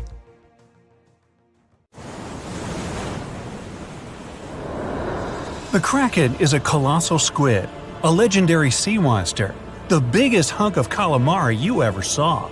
And if this monster had existed, the world would have changed beyond recognition. The Kraken has powerful tentacles, solid muscles with suckers at the end. They're just impossible to escape. The Kraken can break a ship in half or just pull it down into the depths. But the worst thing about the Kraken is its size. According to old sailor stories, the Kraken reached 5,000 feet in length. That's almost 10 soccer fields. Hey, maybe the Kraken could play soccer. The Kraken legend said the monster was so giant that sailors mistook it for a small island. In past centuries, it would have been impossible to defeat such a beast. If the Kraken existed in reality, it might have had offspring. Yeah, in all the world's oceans, there would be giant monsters that could sink any ship. It's unlikely that the Kraken would have competitors in its habitat, so its population would grow strongly. Since the Kraken is enormous, it would need lots of food, so the population of other large sea animals would fall significantly. Blue whales, great white sharks, other giant squids, all the big sea creatures would be endangered. Many people are starving because of the reduction of large fish in the ocean. Urban economies that rely on fishing will be in decline. Prices for small fish around the world are getting more expensive because it's unsafe to fish. To defeat the Kraken, you need powerful weapons, but the monster is tough to catch. The Kraken belongs to the cephalopod genus. This species includes squid and octopus, some of the most intelligent creatures on the planet. The Kraken is a skilled hunter and will never fight in the open. So, what can you do? You can't track the Kraken because it approaches from the depths, not the surface.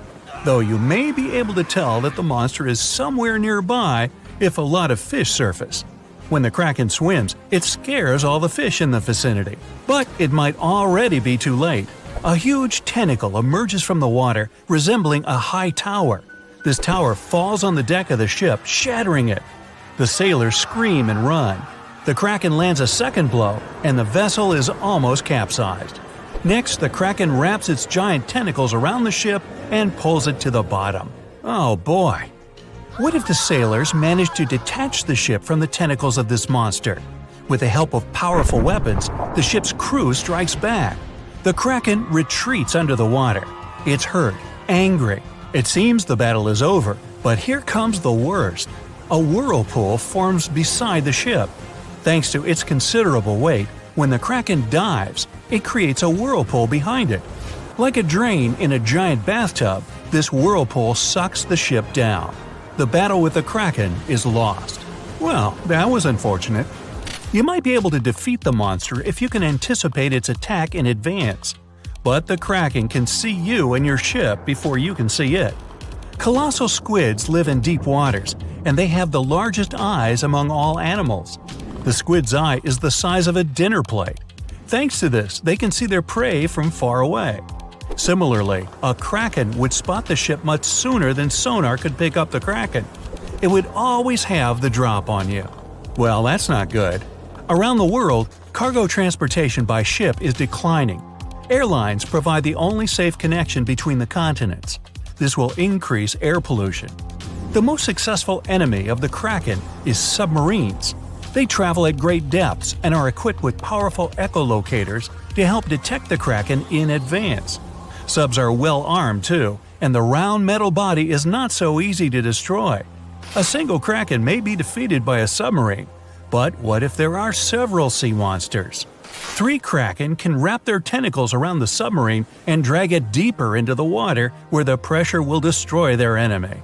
In other words, they'll have a crush on you.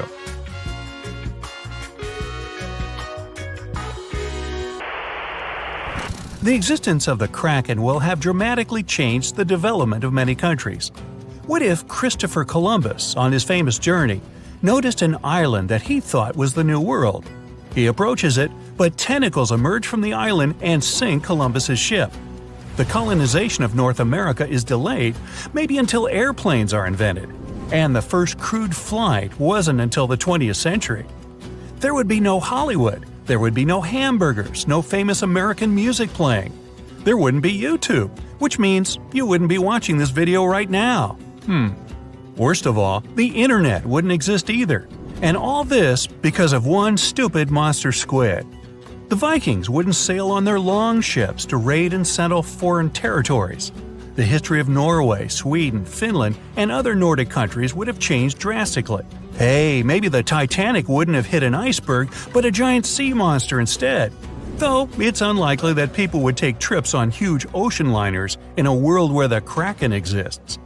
Maybe, though, the Kraken isn't all that aggressive. Still, they need a lot of food, and because of the growing population of these monsters, there will be much less food in the ocean. Therefore, the Kraken will increasingly come to the surface for hunting. In the future, the Kraken will migrate closer to the shore.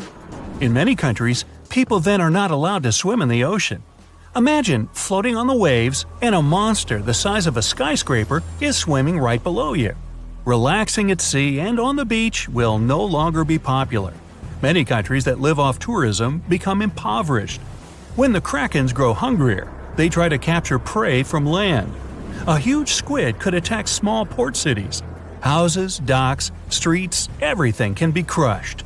A tremendous amount of plastic is thrown into the ocean near the coasts of large countries. Billions of tons of plastic will bother the Kraken. An angry, hungry monster can attack bridges like the Golden Gate Bridge. Imagine that a huge squid surrounds the bridge and blocks all traffic.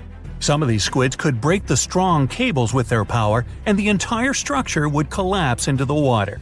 Ooh! It's good that the Kraken doesn't really exist to swim in our seas and oceans, at least as far as we know. But could the monster have actually existed? Legends stretch back years, but scientific evidence appeared in the middle of the 19th century. In 1857, a 3-inch diameter squid beak was discovered on the coast of Denmark. Other huge squid remains were found in the Bahamas, and then scientists were convinced that gigantic squids existed. While colossal squid has been officially discovered since then, it's been more than 100 years, and we still don't know what max size they can grow to. The fact is, colossal squids are one of the most elusive creatures on Earth. They live in the depths of the ocean where it's challenging for scientists to reach. Any dive to a greater depth requires powerful, bulky equipment. Underwater bath escapes and cameras make a lot of noise and light, which squids notice from afar. They flee before we can see them. The legend of the Kraken probably appeared because of a real colossal squid. People in the past didn't know about these creatures' existence, so when they saw one for the first time, they described it as a massive, terrible monster. It's difficult to say if these huge squids were the size of a small island, because the truth is, we've only studied about 5% of the ocean. It may be that in its depths, monsters much more terrible than the Kraken swim. Like my nephew, Peter. The sky is burning. The world's oceans are foaming. Thunder and lightning are shaking the air. Two of the most terrible and powerful monsters collide in a duel. A harbinger of the end of the world. Just the sight of this monster can drive anyone mad. Great and atrocious Cthulhu. And the biggest squid on the planet is fighting against it. A beast that knows no fear, because it's fear itself. The cause of 1,000 shipwrecks, the mighty and hideous Kraken. Let the most epic fight in the history of the universe begin. You're on a fishing boat, sailing in a calm ocean. The water is crystal clear, and there's no wind. The sea merges with the horizon. The land isn't visible, and you feel free. You look over the side of the boat and notice something strange in the water. You're floating in the center of a huge black spot, surrounded by a wide field of green. What's that? Oil spilled into the water that took on such a strange hue? Then why is it so perfectly round? Suddenly, you realize what it is, and the blood freezes in your veins. The black circle is the pupil in the center of a huge green eye. The thing that's looking right at you from the water right now is so big that your ship looks like a speck next to it. It's the Kraken. But don't worry. The monster isn't interested in a small prey like you. The Kraken has been sinking ships for centuries and never met any decent resistance. There are thousands of boats lying on the sea floor, but what's the point? The Kraken longs for a real challenge, but can't find it. The largest mammal on Earth is the blue whale, which is no more than a pet goldfish for the Kraken. Even a Megalodon could easily lose to the tentacled beast in battle. Maybe look for some great monster on the bottom of the Mariana Trench? No, the pressure is too high, and there's almost nothing living there. But then, the Kraken has an idea. It goes to the most remote place on Earth, a place rarely visited and poorly explored. This place is called Point Nemo. Here, deep below the ocean surface, lies the ancient city of Relia, built long before the appearance of humans. And amidst the slumbering ruins, the huge and powerful Cthulhu is dreaming. This ancient demigod has been resting here for hundreds of millennia. All this time, Cthulhu has been waiting for its hour to wreak havoc on Earth. It's sleeping, but even in its dreams, Cthulhu communicates with members of its very own cult following. It uses telepathy to get into their minds and make them do atrocious things. But all of a sudden, Cthulhu's slumber is interrupted. Who dares wake it so rudely? Cthulhu opens its angry red eyes, overgrown with seaweed, and sees a huge squid in front of it. The Kraken has finally found a worthy opponent.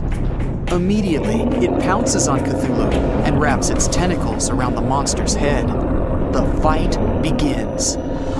Cthulhu heavily pushes off from the sea floor and rushes to the surface, dragging the Kraken with it. Two giant monsters, larger than the tallest skyscrapers, emerge from the water.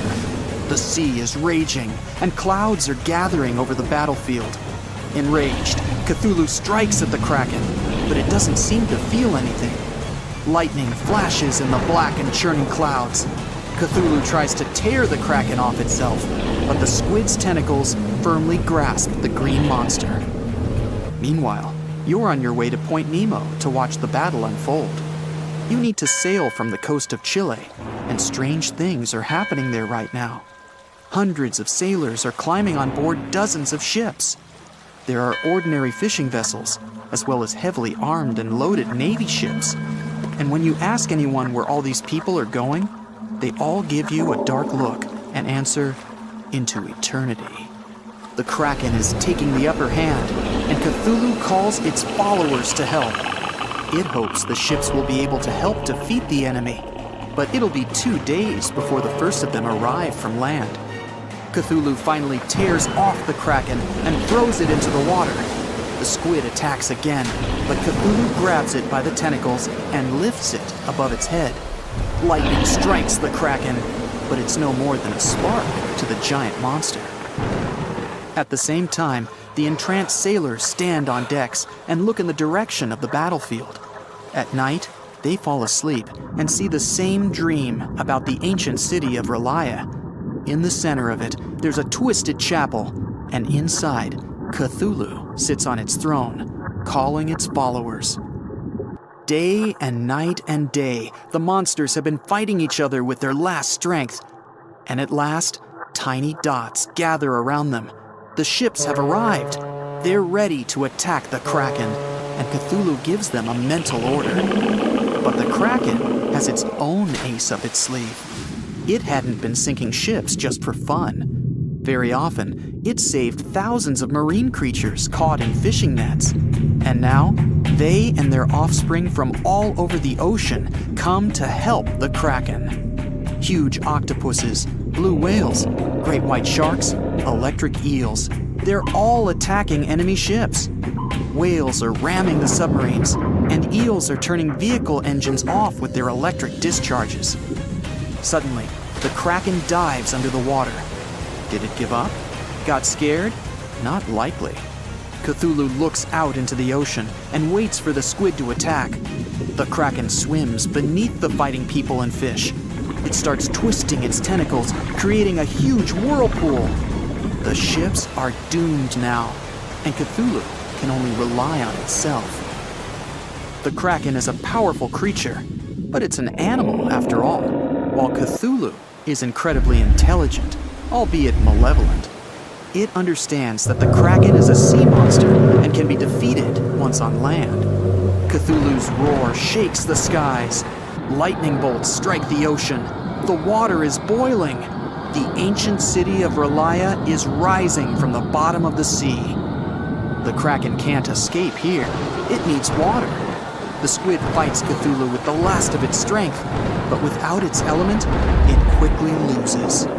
Cthulhu is victorious. Now, being woken, it's going to destroy the rest of the world, as was foretold. But the fight couldn't have gone unnoticed. Thanks to satellite data, the world already knows what's happened, and a plan has been devised to put down the ancient monster in case it wins. Fighter jets enter the scene and attack Cthulhu. The monster raises its arms to the sky. Clouds are gathering around it. An electric discharge sparkles in the clouds, and electricity disappears within a few hundred miles, including the electronics on board the jets. They're falling down into the water. There's no way to defeat the mythic beast. But what is it? Satellites are suddenly falling from the sky in dozens. Cthulhu didn't know that Point Nemo is the dumping ground for space debris. Since this is the farthest point from Earth, it's safe to drop idle satellites here. Right now, hundreds of them are falling on the ancient city and bombarding the monster. Disoriented by the sudden assault, Cthulhu retreats back underwater along with its city. Then and there, it decides to go back to sleep for another 1,000 years and wait for a perfect moment to ruin the world. Cthulhu's mind-controlling ability made all the witnesses of the battle forget what they saw. Humanity is again unaware of the dangers from the depths. Cthulhu doesn't want people to be ready for its awakening. If you enter these coordinates in the GPS, you'll see where Point Nemo is. In 1997, oceanographers recorded a mysterious sound from the depths of the sea. It was called the bloop and can be easily found on the internet. This event led many people to believe in the existence of Cthulhu, but the panic didn't last long. It turned out that the bloop was the sound of a glacier splitting. Or maybe it's Cthulhu that made people think that way. Who knows? For years, we've thought the Megalodon was just a big shark, which is scary enough. After all, it could have eaten a creature the size of a whale in just 5 bites. Estimates indicate that the largest shark that ever lived had been around 59 feet long, which is a reasonable size and explains a lot. But the scientific community was wrong. Very wrong. Now, scientists have proven that megalodons could grow up to 80 feet long, which is the same as a 6-story building. The creature would have certainly been dozens of times bigger than you if you had seen it underwater. These giants ruled the ancient oceans between about 20 million and 3 million years ago. And even though it was a long time ago, they've left a lasting impression, becoming the protagonists of many movies. And scientists continue to search for answers about their life. Thanks to this, we still occasionally find their fossils. But the thing is, no one has ever found a complete skeleton. All we have are scattered vertebrae, a few scales, and, of course, those massive, razor-sharp teeth. The most complete piece we know of is a 36-foot section of a megalodon's spine. It was once part of the trunk of the animal's body. So, to assess just how big the megalodon was, experts compared its fossils to more than 150 species of sharks, both those that are alive and those that have gone extinct, to get the most realistic result possible. If the megalodon had had the proportions of a regular shark, it would have had a 6-foot head and a 12-foot tail. It would have also stretched 54 feet from nose to fin. But these measurements are way off the mark. The largest Megalodon vertebra ever found is 9 inches in diameter, which makes it 3 inches larger than the largest vertebra of a typical shark. And if we follow these proportions, that Megalodon was a whopping 80 feet long. To better understand how giant this is, just think of 2 school buses lined up end to end. For a long time, it was very common to think that the Megalodon was just a giant great white shark. And it makes sense, right? I mean, both would have had large, terrifying, serrated teeth. But that was another completely wrong idea. Now, we know that Megalodons were actually much more slender and aerodynamic than the modern great white shark. Their body shape was built to cut through the water with much less resistance, minimizing the effects of gravity in the sea, letting them glide effortlessly through the ocean. Now, if Megalodon wasn't just another great white shark, what other animal of the same species was it most similar to? Surprise! In fact, it had more in common with the modern lemon shark. This species has robust and powerful bodies, 2 large dorsal fins, and blunt snouts, which makes them really fast and agile hunters, like prehistoric predators. In other words, while thinking about the Megalodon, you can imagine a giant, turbocharged lemon shark. This is the most modern comparison of the Megalodon with another animal, unless scientists find a complete skeleton of the ancient shark. But it's not common to find complete shark skeletons. They're rare because they're actually made not of bone but of soft, coated cartilage, like the stuff in human noses and ears. Their teeth are the boniest part of their bodies, and it's the reason why we've found so many of them. Yet, a complete skeleton is like scattered puzzle pieces to us. There's no solid bone to hold these pieces together, so the whole thing is very vulnerable to falling apart. Still, it's actually possible for an entire shark skeleton to survive. In these cases, very specific natural phenomena have to come into play. The skeleton needs to get buried super fast in mud or sediment, free of any kind of scavengers and away from ocean currents. Otherwise, it simply disintegrates before it can fossilize. Interestingly, although the sea is the home of these animals, it is possible to find their skeletons on land too. Millions of years ago, a big portion of today's dry land was submerged, teeming with marine life. Then, in certain places, sedimentary minerals and specific biological conditions of the seabed allowed the fossilization of sharks in marine rocks. Today, those are desert rocks that ensure the preservation of shark fossils. But in any case, searching for a shark tooth in a desert is like looking for a needle in a haystack. But finding an entire fossilized skeleton embedded in a rock is like hitting the jackpot. Another unexpected discovery is that these prehistoric sharks were not born small and cute like regular baby sharks. A newborn Megalodon could reach almost 13 feet in length. That's more than twice the height of the average human. Imagine a shark the size of a boat from the moment it's born. Now, although we don't have all the information about the giant of the seas, it's a fact that it's one of the most famous animals in pop culture worldwide. Not only has it inspired several movies, but some people also insist that the Megalodon is still alive. Scientists say it's not.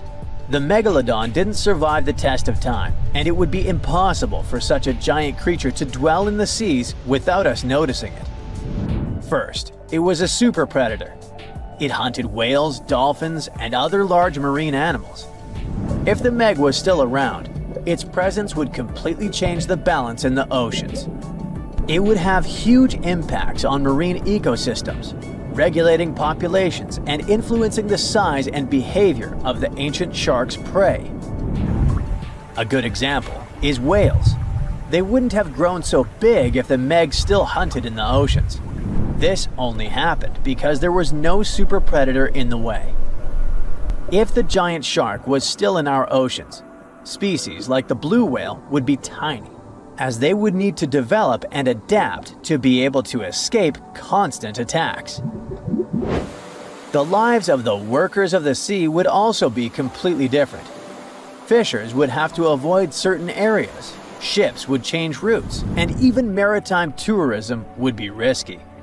Going for a swim and coming across a shark over 65 feet long? Not worth the risk. Plus, if the Megalodon was still out there, we would have some proof. Commercial fishing catches millions of sharks every year, and a monster of this size would not go unnoticed. Not to mention that with all of today's technology such as drones, satellites, and submarines at our disposal, someone would have already recorded an encounter with this living legend. By the way, most sharks, like most fish, are cold-blooded. But the reality for Megalodon was different. This giant was able to keep its body warmer than the surrounding ocean. This gave it an advantage over other sea creatures, allowing it to remain fast and active even in colder waters. It was a survival advantage that other animals of its kind did not acquire during their evolution. One of the most famous theories is that the Meg lives in the Mariana Trench, but scientists are sure that it doesn't make any sense. This region is poor in food and has many tiny creatures, which would not be nearly enough to sustain a large predator. In addition, there's a lot of research studying countless sharks that live in the ocean depths, and none of them come close to the size of the Megalodon. So, does the Megalodon still exist? Definitely not, but that doesn't mean it isn't any less mysterious and fascinating. Many terrifying animals live deep beyond the waves, like this vampire squid living 3,000 feet below the surface in almost complete darkness. This animal has a cloak, like a vampire's. That's why it's called the vampire squid. Deep down at the bottom, it can't use ink to defend itself. So this animal has developed an unusual tactic. It glows slightly to scare away predators. If this tactic fails, the vampire squid can turn its body inside out, revealing tiny spikes. When you translate its scientific name, Vampiroteuthis infernalis, it literally means vampire squid from the nether. Despite its terrifying looks, it's a harmless ocean animal. This previous creature was not from space, but this object definitely is.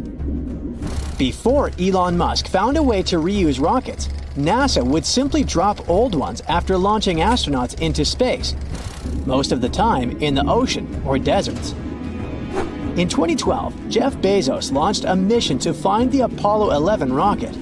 They found it by using sonar, but it was in terrible condition. It was sitting on the bottom of the ocean, not far from the predicted site. They were able to rescue the engine and reconstruct two of them. The most famous lost city is Atlantis, but sadly, we still haven't discovered it. However, Heraklion was also just a myth until one British pilot saw something that looked like a city while flying over the Mediterranean Sea. He reported it, and 60 years later, a group of divers went there. They were shocked when they found an entire city underwater. It was loaded with artifacts that could tell us a lot about the history of the place. Now, it's one of the best underwater archaeological sites in the world. It's believed that the rising sea caused the whole city to go underwater. The Titanic sank in 1912. The wreck was claimed to be officially discovered 74 years later. In reality, though, a fisherman found the Titanic 8 years earlier while fishing in the Atlantic Ocean. He was pulling out his net when he spotted a head stuck in it. Luckily, it was just a doll's head. Years later, after the fisher had passed away, his son sold the doll to a doll collector. She did a lot of digging and research on every person who had a porcelain toy on the Titanic. She found the owner of the doll. Ava Hart was on the Titanic and had a doll with her. Ava survived the catastrophe by a miracle, but her toy didn't. Hart even wrote about the doll in her journal and every detail matched the toy found by the fisherman. The tripod fish lives deep in the abyssal zone, around 20,000 feet below the surface. It's adapted to such immense depths and uses its tripod fins to stay still on the bottom. This creature doesn't have big eyes, but even if it did, these eyes would be useless in the darkness. Instead, the tripod fish uses its fins like antennas to detect any movement in the water. This creature doesn't have much luck when it comes to its love life, so it had to develop unique tactics to reproduce. One fish can be both male and female.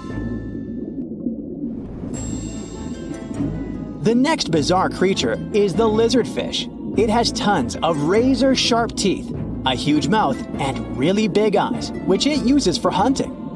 All this makes the animal look freaky. The lizardfish lives at depths of around 11,000 feet in the midnight zone, where there is zero light. This freak of nature basically eats everything it can fit inside its mouth, from small fish to other lizardfish. On the other hand, when they see other reptile fish, they probably fall in love instead, because finding mates at those depths is not an easy task. Like the tripod fish, the lizardfish can be both male and female at the same time. When you think of a river, you usually picture it on land. Still, nature is quite unpredictable, and it created a river flowing under the ocean in California. It's running at a depth of around 2 miles. This river has everything that an ordinary river has: sunken logs, trees, and rocks.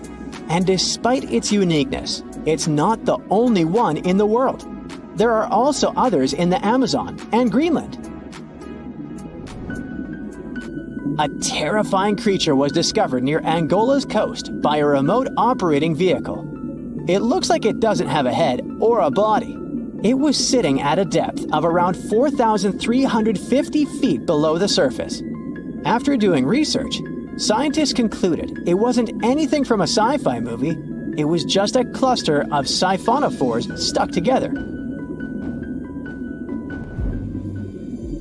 In 2015, some random guy was diving in Caesarea, and something shiny caught his eye.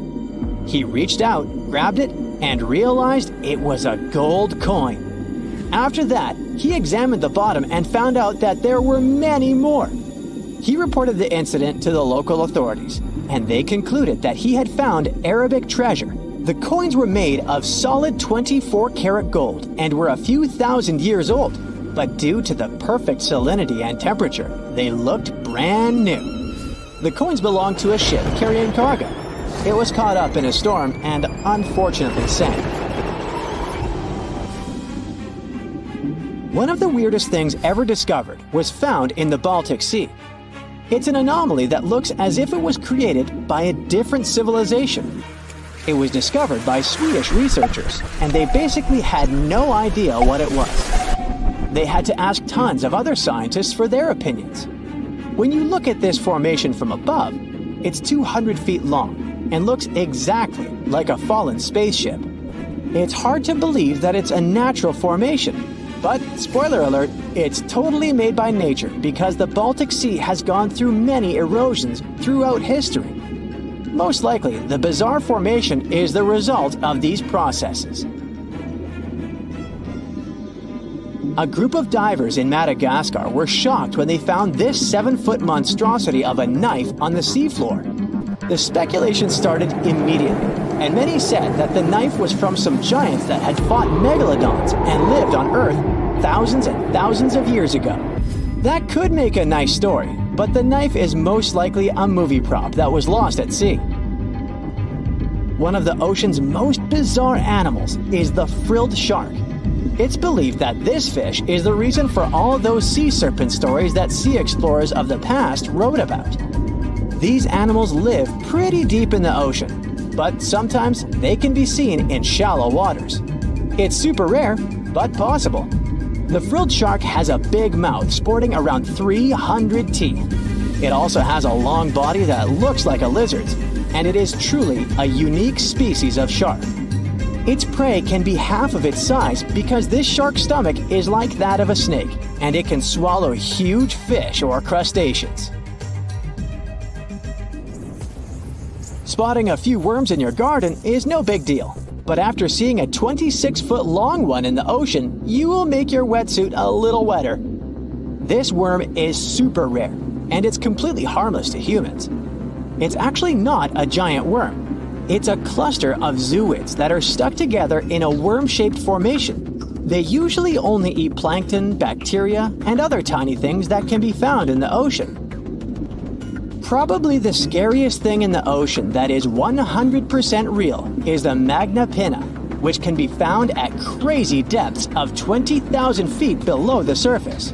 This monster looks like an underwater Slender Man, but it's just a squid with really long tentacles that can reach a terrifying size of 8 feet. This guy has only been seen a few times, and basically, we don't know much about this creature so far. The Meg, aka Megalodon, roamed the oceans long after dinosaurs were wiped out by the Great Meteorite. It was one of the largest and most dangerous hunters that have ever lived on Earth, as well as the biggest shark. But then, about 3.6 million years ago, the last of its kind disappeared from our planet, leaving only huge teeth for modern archaeologists to keep finding. There are a few theories about why it could have happened, but scientists might have found the true reason.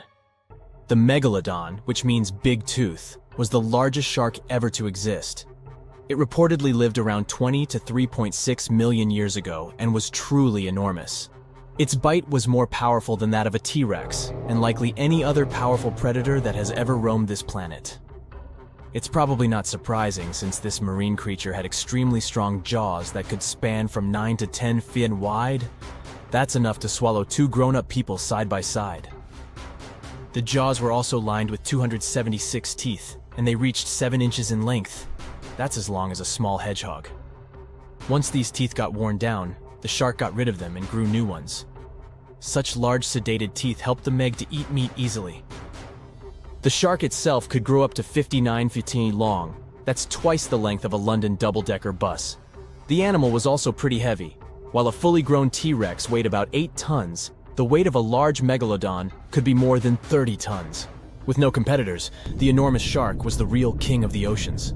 It hunted other sharks, large fish, and even whales. Then why did such a magnificent creature disappear from the face of the earth? The previous theories mentioned the great white shark. The Megalodon is usually described as some gigantic version of this marine animal. And this is a common mistake made because most people think these creatures were related. But in reality, the Meg looked more like a modern bull shark. Its snout was snout, its lower jaw was rather flat, and long and massive pectoral fins supported the animal's weight. But what's more important, the ancestors of today's great whites existed at the same time as the Megalodon. Now, with great size comes great clumsiness. And although the Meg was huge and powerful, it was also not as nimble as smaller and quicker great white sharks. Great whites could have rivaled a Megalodon for food, and were often more successful hunters thanks to their agility. They couldn't fight the Meg openly, but were fast enough to steal its food. So according to this theory, the only food left for the Megalodon were whales and equally big marine animals. Grown-up Megs could easily catch such beasts, but their offspring were much smaller and more vulnerable than their parents. Could smaller sharks have used this to their advantage? Maybe while megasharks were still little, they became a meal for great whites, as well as bull and tiger sharks.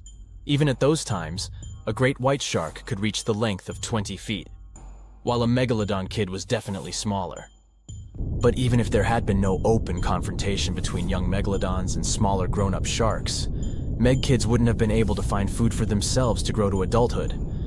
The reason is the same. The population of other sharks was growing, and they were rivaling each other and the Meg for convenient food. The more great whites and other sharks appeared in the oceans, the less food remained for young monster sharks. Eventually, they probably starved. But it's just one of the theories that try to explain why the Meg went extinct, and here's another one.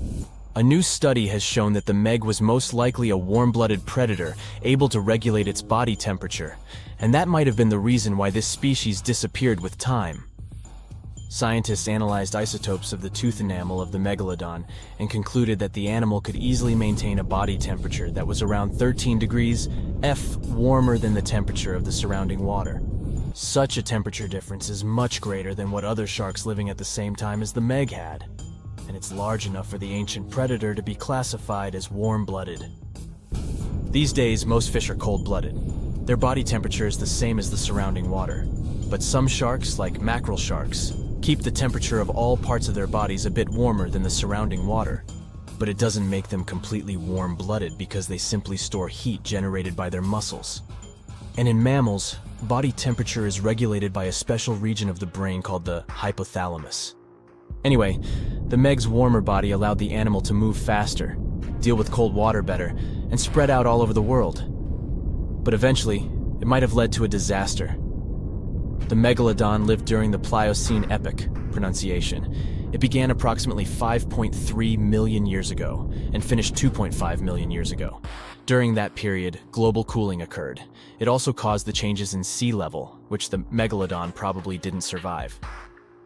The main problem for the predator was to maintain an energy level allowing its body temperature to remain elevated.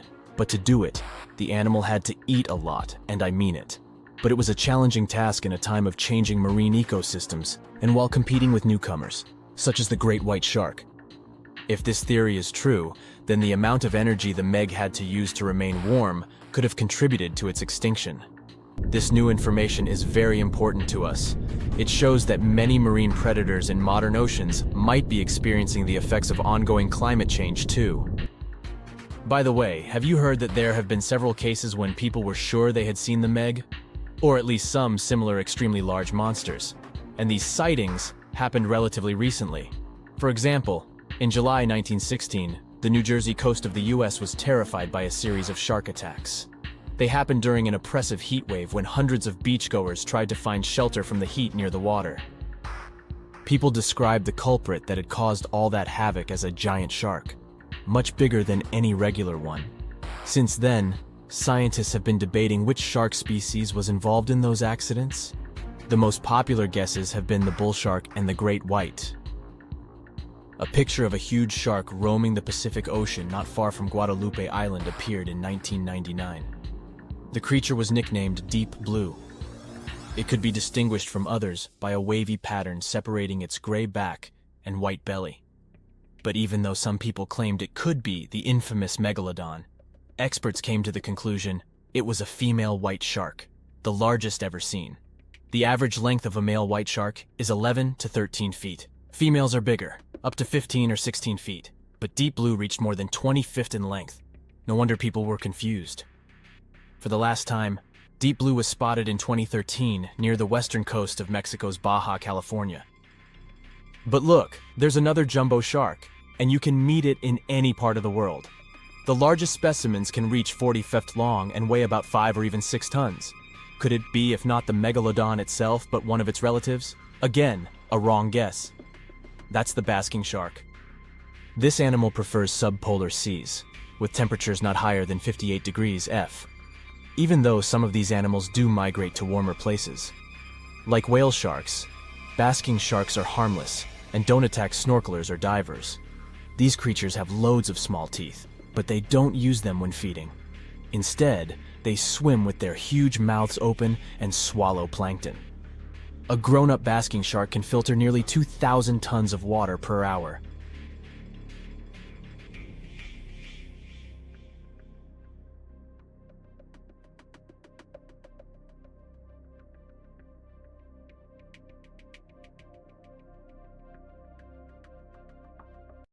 It was the largest fish our Earth had ever seen, and its bite was strong enough to crush a car.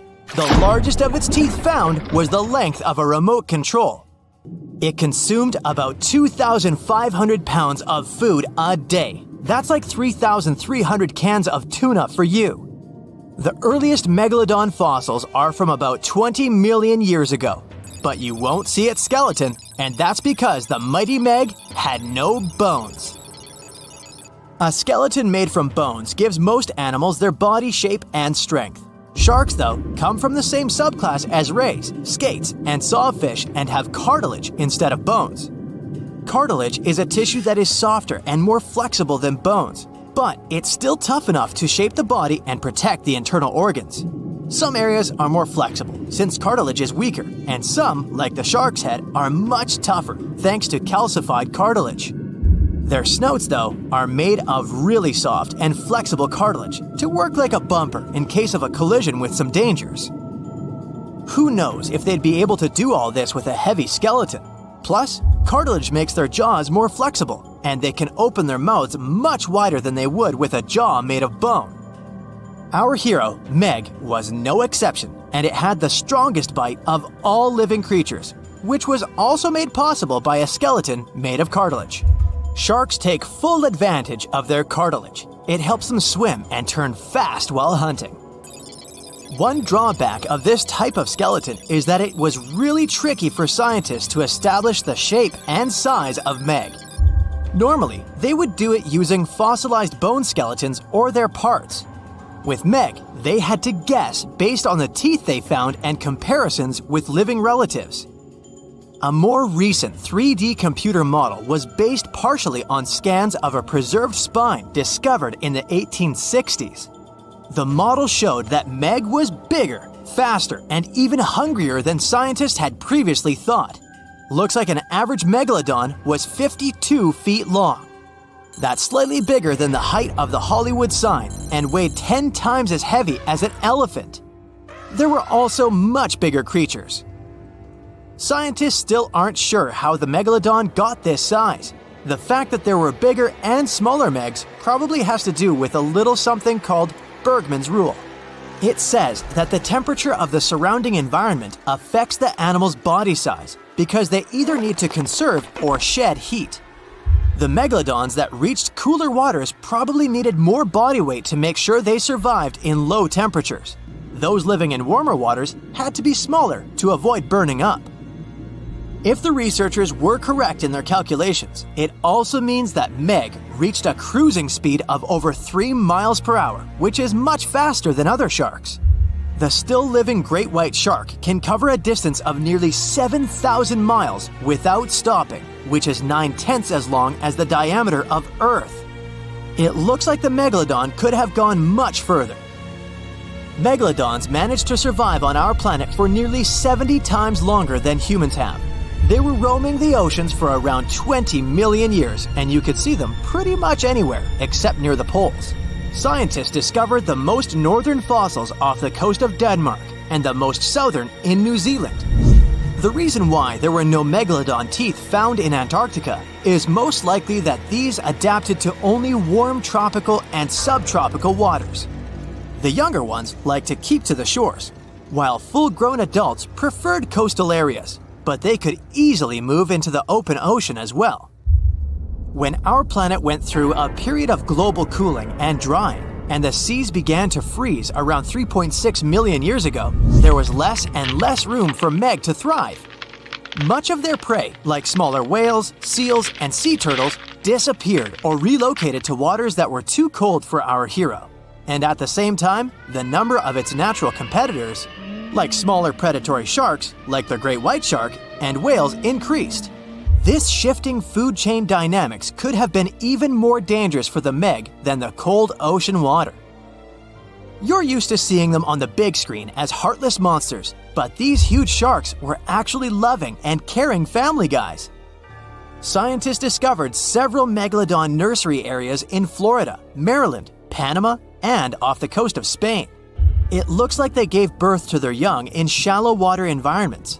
Then, little Megs would stay there with adults protecting and raising them until they were ready to fight off predators. The mighty Meg had 276 teeth in 5 rows in its mouth. Similar to other sharks, it was fast in replacing its worn-out or lost teeth. With 4 or 5 rows of teeth in its mouth, it basically acted like a conveyor belt, able to grow back damaged or missing teeth. This means that an adult megalodon probably would have grown several thousand teeth throughout its lifetime. Although the great white shark is often mentioned as Meg's closest relative, they'd hardly be distant cousins. The ancestors of today's great white existed at the same time as the Meg, but they weren't best friends and even rivaled each other. The great white shark wouldn't win in a head-to-head fight with a Meg, but it was a better hunter using its smaller size and agility to snap up the giant's prey quickly. This only left the bigger fish and whales for the Meg, but its food supplies began to run out as the whales swam to the cooler new seas. Rather than a great white, the Megalodon is more like a modern bull shark. It had a short snout, a flat lower jaw, and huge pectoral fins to support its massive weight and size. We also speak of Meg as an extinct giant, but can we be 100% sure it isn't hiding somewhere as we speak? After all, we've only explored 5% of our oceans altogether. The Mariana Trench is the deepest oceanic trench on Earth, and you could dip the whole of Mount Everest in its deepest part, and over a mile of it would still be above the surface. If a megalodon or two needed a place to hide, that would be the perfect spot. It wouldn't be the coziest place to live, though, with its cold water and total darkness. Plus, the pressure there is 1,000 times stronger than at sea level. So, if a Meg really were hiding down there, it would have serious issues with its teeth, because calcium would dissolve under that pressure. To survive here, it would also need to learn to navigate in complete darkness. That means it would have either become bioluminescent or evolve to grow massive eyes like the giant squid. If the Meg were still around and true to its dietary choices, it would have to eat smaller fish, and that would be a problem for us humans. Especially those of us who love fish, that is. And the ocean isn't cooling down these days. The Megalodon would love its temperature and would thrive and reproduce faster than ever. Those giants would create some massive problems for cargo ships and cruising vessels. In case you're now scared at the thought of meeting a Megalodon, relax. Most scientists don't think it's possible because of our hero's size. Most foods that megalodons like to eat live in shallow ocean areas and not in the deep, deep sea. Meg would need to come up for dinner every now and then, and it's kinda hard to miss a creature this big. They're both giant prehistoric creatures to us, but the megalodons and the dinosaurs never actually coexisted. The dinosaurs probably died out about 66 million years ago. Megalodons seem to have appeared a bit later. The Megalodon was the biggest shark to ever live. Not only that, it's one of the biggest fish and the largest predator in Earth's history. Over 3 times longer than the biggest great white shark on record, the females have also been found to be twice the size of the males.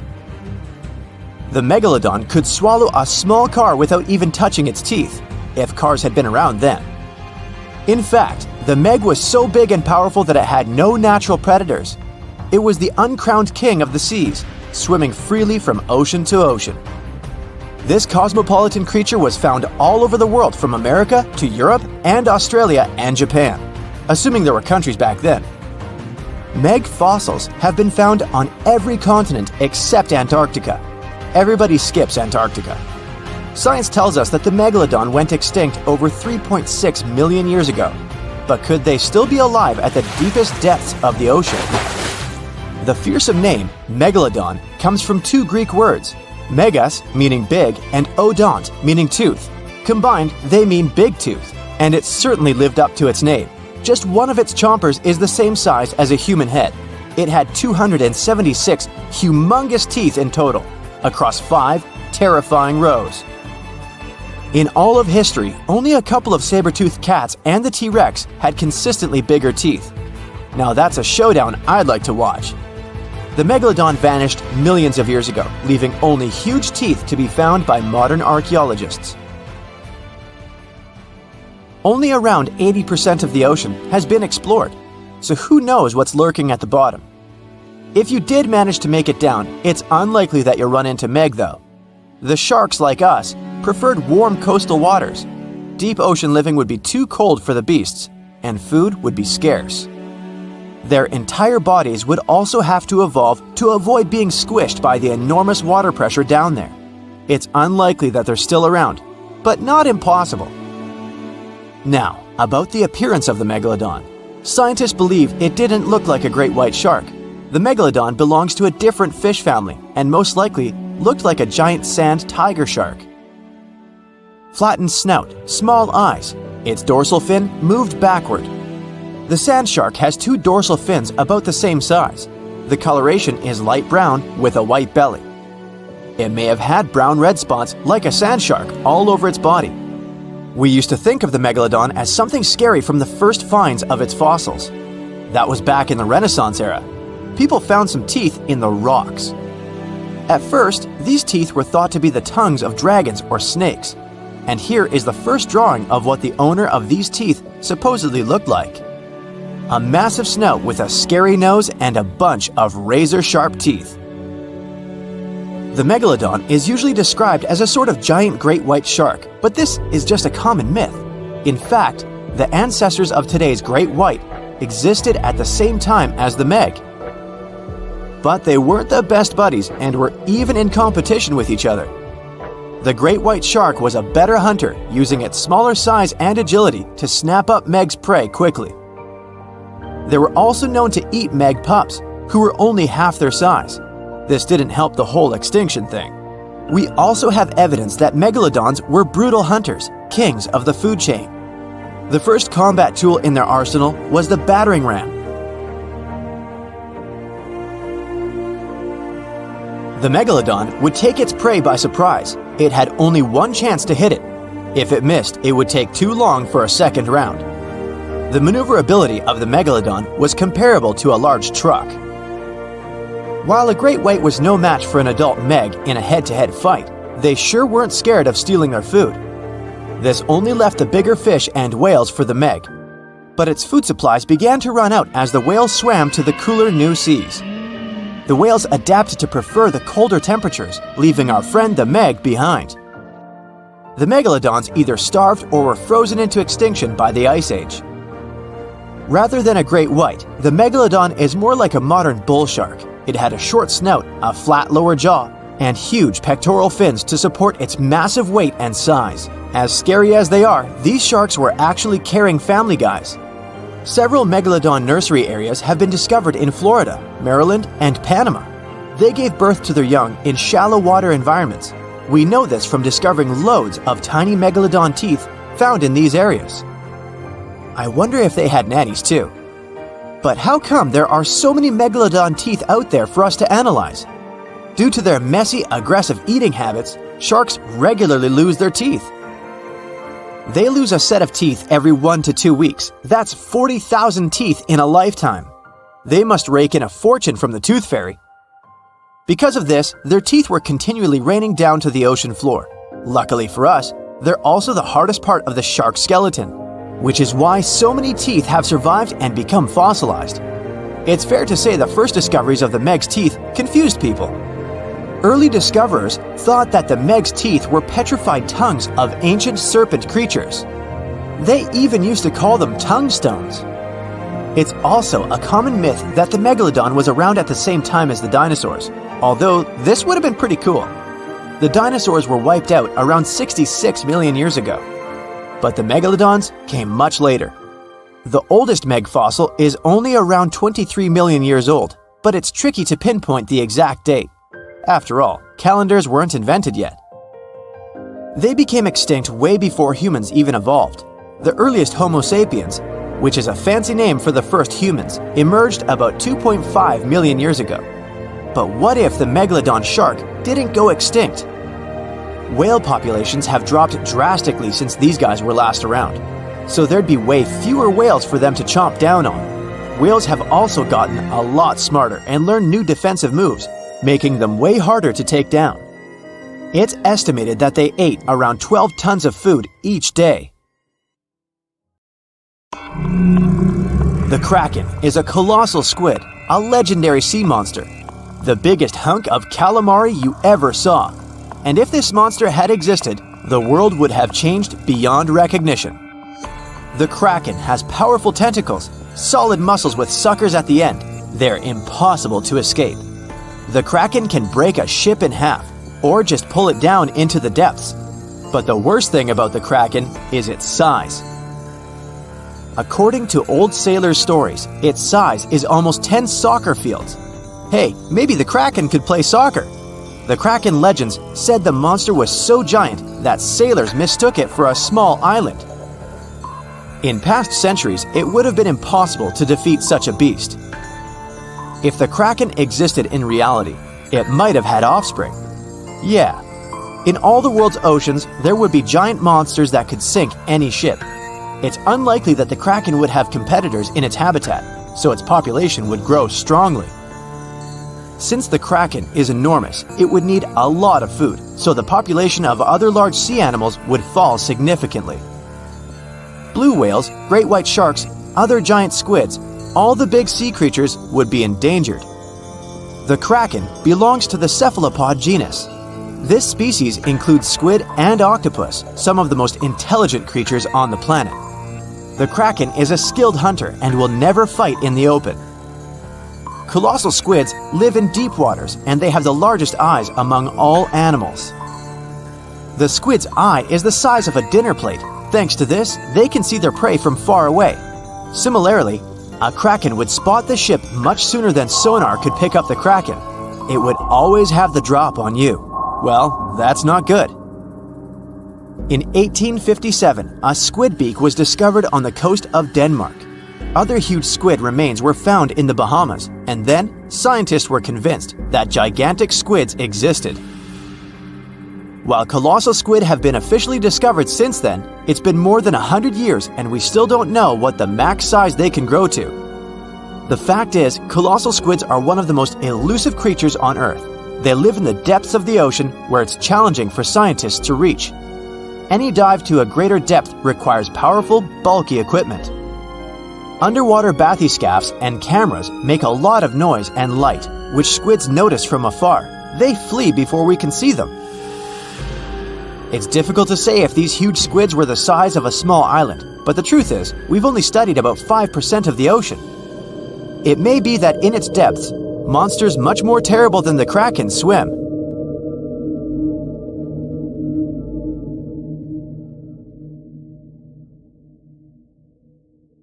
The giant shark that terrorized the oceans some 20 million years ago. For 13 million years, this 60-ton beast dominated the warm waters of our planet. Though, some believe that the Meg still lives in the most remote and deepest parts of the ocean. It's a hot summer day. It seems only logical to go for a swim in the sea. You're floating on your back, completely relaxed. Your eyes are closed. Your breath is even. Water's pleasantly cool around your body. A light breeze touches your face. You feel calm enough to doze off. Suddenly, something bumps into your leg. Yanked out of your half-slumber, you begin to flail until you're face-to-face with the invisible danger. Luckily, all you spot is a couple of easily recognizable fins and cute smiley snouts. Phew, just dolphins. Guess you're lucky to meet them in the wild. These amazing creatures are so close, you can touch them. You've heard people say dolphins' skin feels rubbery, but to your mind, it's more like the inner part of a hard-boiled egg. One of the animals is so close to you that its salty smell fills your nostrils. You know, though, that dolphins don't have sweat glands. It means they don't sweat and are pretty much odorless. The smell you sense comes from the water they swim in. The largest and most ferocious predator to ever haunt the oceans, the Megalodon shark dominated the seas for centuries before coming extinct millions of years ago. However, scientists managed to discover very few remnants of the giant shark. Everything we know about the great beast we've learned thanks to fossils of its giant teeth, which are just about the size of the average human hand. A megalodon skeleton has never been discovered. Shark skeletons are made mostly of cartilage, meaning that they decompose quickly. Luckily, sharks continuously shed and regrow teeth throughout their lives. One shark can go through 40,000 teeth in a single lifetime. Scientists have managed to study different types of shark species based on their teeth alone. The Megalodon shark had around 276 teeth. When they fell out, those teeth landed in the seabed where they stayed for millions of years, fossilizing. Scientists found those teeth, and they're the only real record we have of the Megalodon's existence. Megalodon teeth have been discovered all over the world. It means that unlike other marine animals of its time, the Megalodon was intercontinental. Even today, most sharks and marine animals tend to stick to one sea or ocean. The Megalodon shark swam freely around the world, moving between tropical and subtropical waters. Megalodon teeth have been found in every continent apart from the freezing cold waters of Antarctica. When a megalodon makes a starring appearance in a movie or TV show, it's portrayed to look like a giant version of a great white shark. Scientists previously believed that the megalodon and the great white shark both descended from one common ancestor. Still, it's not true. In fact, it's more likely that the megalodon was the arch-enemy of the great white shark's ancestor, the broad-toothed mako shark. That means Megalodon wouldn't have looked so similar to the great white after all. In reality, the Megalodon would have a shorter nose than the great white, along with longer pectoral fins to give the giant shark a stockier and more threatening build. They both had an excellent sense of smell though, so even in prehistoric times, it wasn't a good idea to go swimming with a chunk of raw meat in hand. And it certainly isn't safe now. Whether the Meg's hiding somewhere in the depths, which some still believe is true, or it's gone forever, younger cousins will still be there waiting. Also, both of them like to go after big marine mammals, so they would certainly have things to do together. That is, until the Meg got moody and accidentally ate its friend. You never know. These guys had a different hunting style. Great whites prefer to dive straight towards their prey and find its softest spot, like exposed legs or underbelly. Sometimes, an entire tooth would be found embedded in a bone of some bigger animal, such as a whale. Without the main parts they use for swimming, poor sea animals were then helpless and unable to escape. Yet whales were just a smaller part of Megalodon's diet. Seals, sea cows, squids, dolphins, other sharks. The good old Meg probably wouldn't say no to some random school of smaller fish swimming into its mouth either. Nothing better than a good snack after a big tasty dinner. Even those giant turtles weren't safe with their thick shells. The Meg probably took them as a dare challenge on a daily basis. Scientists have used computer simulations to try and work out the hunting style of the ancient shark. Using this technology, scientists have discovered that the Megalodon's attack style was very different from that of modern-day sharks. Modern sharks dive straight for their prey's most vulnerable spot, for example, the soft underbelly of a seal. The Megalodon's teeth were uniquely suited to biting through tougher areas of cartilage. So, evidence suggests that a Megalodon would first chew the tougher fins of their prey, rendering them unable to swim away before launching into their final attack. Some people believe that the Megalodon is still alive today, lurking at the depths of the ocean's waters. But it's unlikely to be true. Megalodons are a warm water species, which means they would be unable to survive in the cold waters of the deep ocean. Most of the Megalodon's potential prey live in shallower waters, meaning there would be very little for the Megalodon to eat at deep sea level. Simply put, if there was an animal as big as the Megalodon still living today, we would have spotted it by now. It is unlikely that you'll run into a Meg though. The sharks, like us, preferred warm coastal waters. Deep ocean living would be too cold for the beasts, and food would be scarce. Their entire bodies would also have to evolve to avoid being squished by the enormous water pressure down there. It's unlikely they're still around, but not impossible. Some good news if you do run into one is that the shark is pretty unlikely to eat you. You are way too small a meal for the Megalodon, even if you have a couple of friends with you. This guy eats whales that are over 50 feet long. If you're having a beach party though, it's a different story. In a beach full of swimmers, the shark very well might creep up, scooping several humans into its giant mouth without even chewing. The fearsome name Megalodon comes from two Greek words, megas, meaning big, and odont, meaning tooth. Combined, they mean big tooth, and it certainly lives up to its name. Just one of its chompers is the same size as a human head. It had 276 humongous teeth in total, across 5 terrifying rows. In all of history, only a couple of saber-toothed cats and the T-Rex had consistently bigger teeth. Now that's a showdown I'd like to watch. The Megalodon vanished millions of years ago, leaving only huge teeth to be found by modern archaeologists. They literally disappeared with very few traces left. Scientists believe that over time, deep sea levels dropped and the ocean's temperature went down rapidly. Over a third of all marine life was wiped out as the oceans cooled and the number of animals at the bottom of the food chain plummeted. This had a catastrophic effect on the hungry predators at the top. Sorry guys. It became way too cold for these sun-loving sharks too, which made it difficult for them to reproduce since they gave birth in warm waters. The Megalodon is usually described as a sort of great white shark, but this is just a common myth. In fact, The ancestors of today's great white existed at the same time as the Meg, but they weren't best buddies and were even in competition with each other. The great white shark was a better hunter using its smaller size and agility to snap up the Meg's prey quickly. They were also known to eat Meg pups, who were only half their size. This didn't exactly help the whole extinction thing. While a great white was no match for an adult Meg in a head-to-head fight, they sure weren't scared of stealing their food. This only left the bigger fish and whales for the Meg, but its food supplies began to run out as whales swam to the cooler new seas. The whales adapted to prefer the colder temperatures, leaving our friend the Meg behind. The megalodons either starved or were frozen into extinction by the Ice Age. Rather than a great white, the megalodon is more like a modern bull shark. It had a short snout, a flat lower jaw, and huge pectoral fins to support its massive weight and size. As scary as they are, these sharks were actually caring family guys. Several megalodon nursery areas have been discovered in Florida, Maryland, and Panama. They gave birth to their young in shallow water environments. We know this from discovering loads of tiny megalodon teeth found in these areas. I wonder if they had nannies too. This is going to be a very unusual match, but I bet it'll also be spectacular and intense. In the left corner, we have Megalodon. This species went extinct about 3 million years ago, but there are good reasons why it's now a legendary animal. It's the biggest shark that ever existed, and it was a super powerful predator in its time. And a round of applause for our contender in the right corner, Titanoboa. This one's way bigger than any other snake.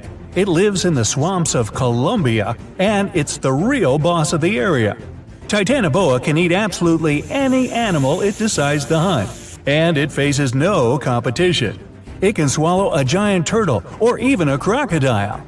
It looks like a modern boa, but behaves like an anaconda, and that's a very scary mix. But can it stop a giant shark? Let's start by looking at their sizes. We still don't know about Megalodon's exact size, because the only remains of them that have survived are just fossilized backbones and teeth. But scientists generally think this monster was about 50 feet long. So it wasn't just the biggest shark that ever existed, but also one of the biggest fish of its time.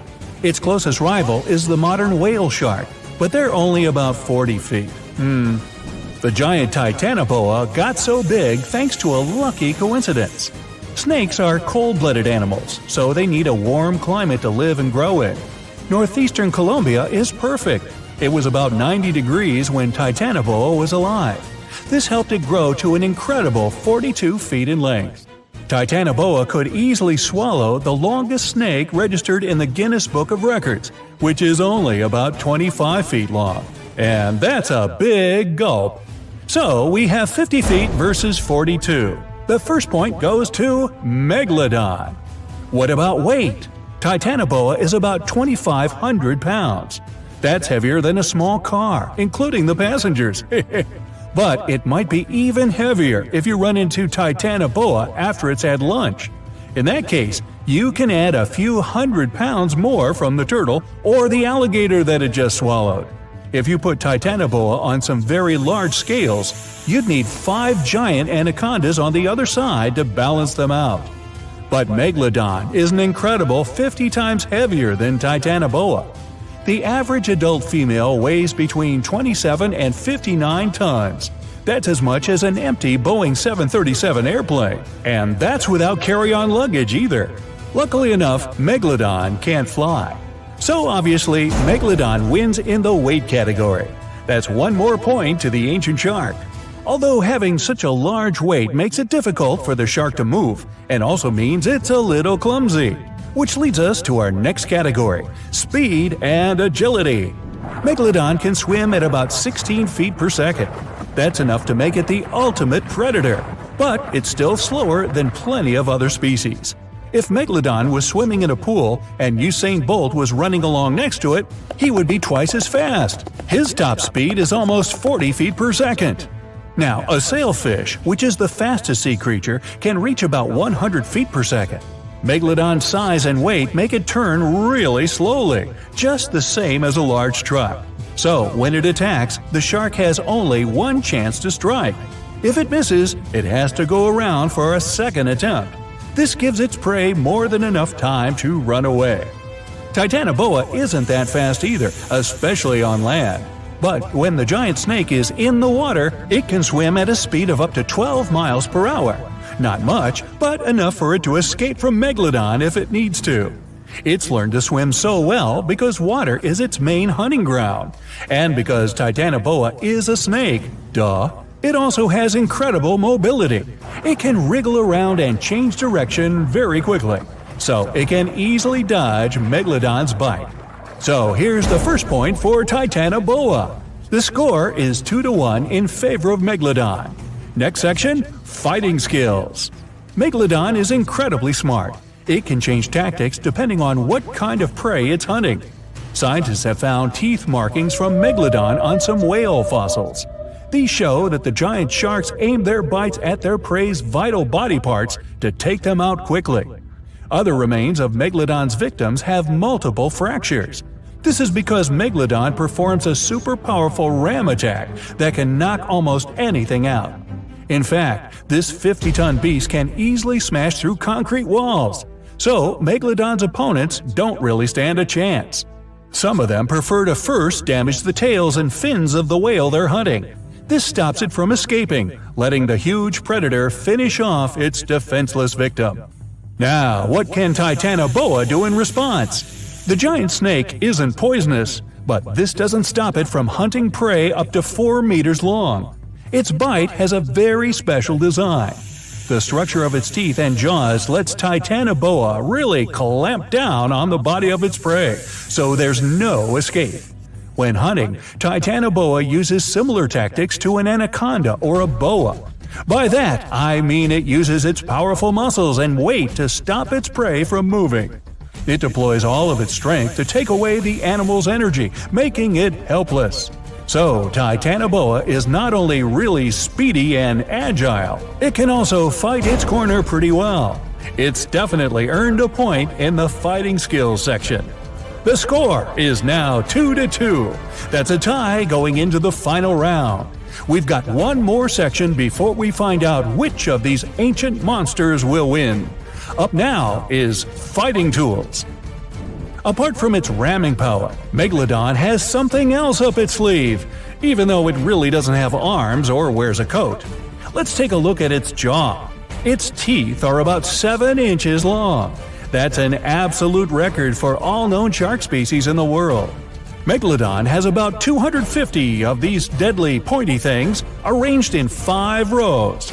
They're also really sharp, which helps it penetrate the thick skin of big animals like whales. Megalodon's jaws are 6.5 feet wide, and it has one of the strongest bites of any animal on the planet. Not only are they super dangerous, Megalodon's teeth are also really valuable. One of these ancient incisors was once found in Western Australia. The location where it was dug up was kept secret, but this didn't stop intruders from stealing it. It's probably in someone's private collection by now, and sadly, scientists missed the chance to learn something new about Megalodon. Titanoboa also has a mean set of teeth. They're thin and pointed like needles. They bend inwards in the snake's jaw like fishing hooks.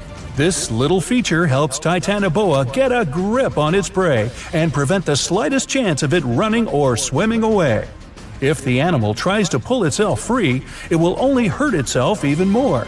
And remember that Titanoboa is incredibly agile, so it can strike with that bite at an incredible speed.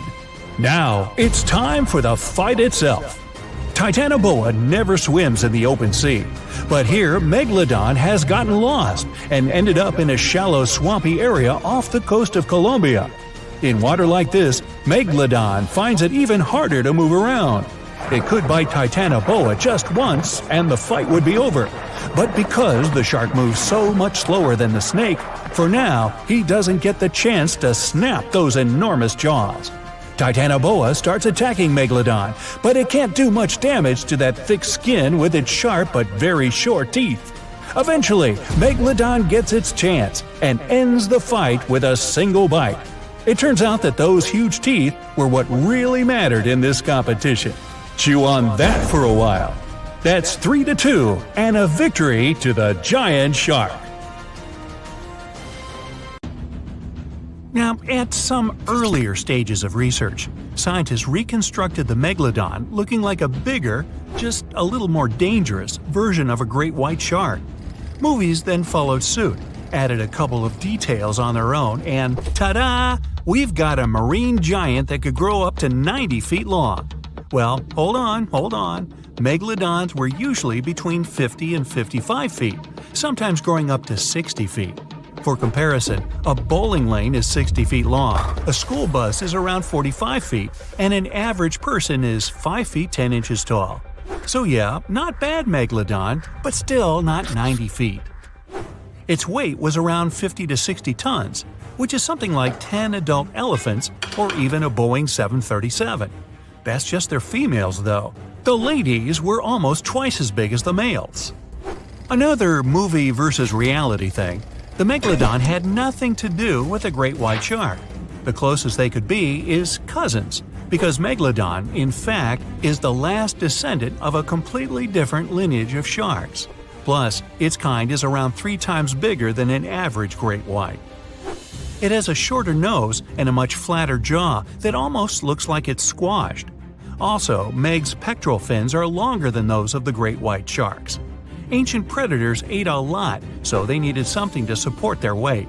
They both had an excellent sense of smell, though, so even in prehistoric times, it wasn't a good idea to go swimming with a chunk of raw meat in hand. And it certainly isn't safe now. Whether the Meg's hiding somewhere in the depths, which some still believe is true, or it's gone forever, younger cousins will be there waiting. Also, both of them like to go after big marine mammals, so they would certainly have things to do together. That is, until the Meg got moody and accidentally ate its friend. You never know. These guys had a different hunting style. Great whites prefer to dive straight toward their prey and find the softest spots, like exposed legs or underbelly. Megalodon aimed for the fins and tail because of its almost 10-foot jaws and what's considered to be the strongest bite ever. Its teeth could pierce almost anything. Sometimes an entire tooth would be found embedded in the bone of some bigger animal, such as a whale. Without the main parts they use for swimming, poor sea animals were then helpless and unable to escape. Yet whales were just a smaller part of the Megalodon's diet. Seals, sea cows, squids, dolphins, other sharks, the good old Meg probably wouldn't say no to some random school of smaller fish swimming into its mouth either. Nothing better than a good snack after a big tasty dinner. Even those giant turtles weren't safe within their thick shells. The Meg probably took those as a dare challenge on a daily basis. Such a diverse diet, and in big amounts. Megalodon would eat about 2,500 pounds of food every day. No wonder it dominated the ocean. Almost 300 teeth in 5 rows, and we're talking about sharp chompers that could grow up to 7 inches long. Even its name stands for giant tooth. Hey, I'm thinking maybe it had a cousin, orthodontia, which means either crooked teeth or deep pockets. Still, Megalodon would change thousands of teeth over a lifetime. Since Meg's teeth weren't that strong, they would often fall out. Then it would get new ones within 1 to 2 days, so it could continue its hunting sessions without any serious interruptions. The same thing happens with modern sharks as well. New teeth replace damaged or worn out ones. Those teeth falling out were the only thing that helped scientists do any research on the Megalodon at all. They found them all around the world. Yep, Megalodons were quite some travelers.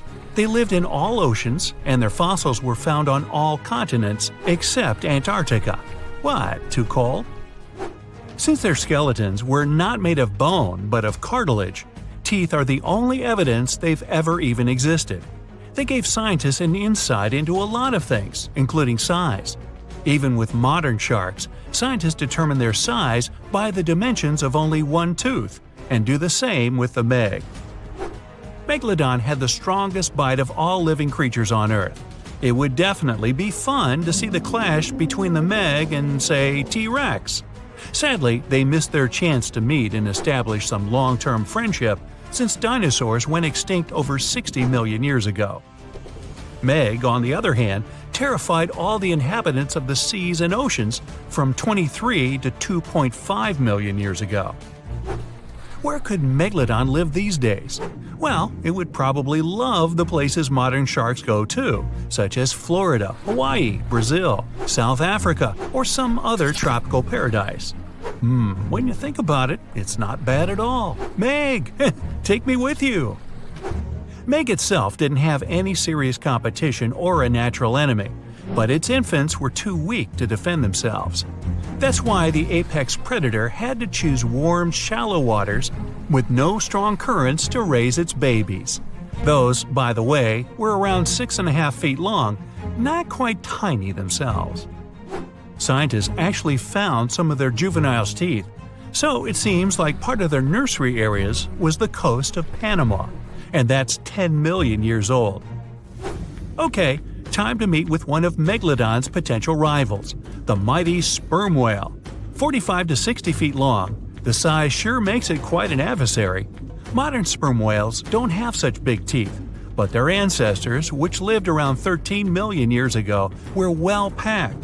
The largest tooth found was 5 inches wide and 14 inches long. That's something like the biggest soda bottle out there. That would make an interesting combat. Here, we're talking about this giant marine predator, but this is not the only intriguing ancient animal that wandered the oceans. In fact, sharks are some of the oldest creatures on our planet, more ancient than insects, mammals, dinosaurs, even trees. Mass extinction events wiped out most life on Earth. Giant asteroids fell on its surface, continents split up, and so many other things happened. But sharks were there, alive, persevering, apparently with no contact with the outside world, just chilling and doing their thing. The spiny shark was actually one of the first animals with a jaw. Not that it could do much with that jaw, since it was only around 12 inches long.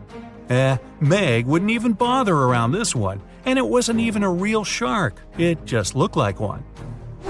If you ever wondered how a combination of eel and shark would look like, well, here it is. Eel shark preferred freshwater, was up to 3 feet long, and went extinct around 200 million years ago. Since dinosaurs appeared around 230 million years ago, the eel shark was probably there to give them warm welcome, prepare a buffet, but the dinosaurs had unfortunately mistaken it for dessert. Now, this predator would get some real screams on a nice sandy beach during a spring break if it was still alive, the Ginsu shark. It was nicknamed after Ginsu knives for a huge mouth of almost 500 razor-sharp teeth. One of this monster shark's hobbies was to go after big turtles. Okay, now seriously, what's with that shark turtle thing?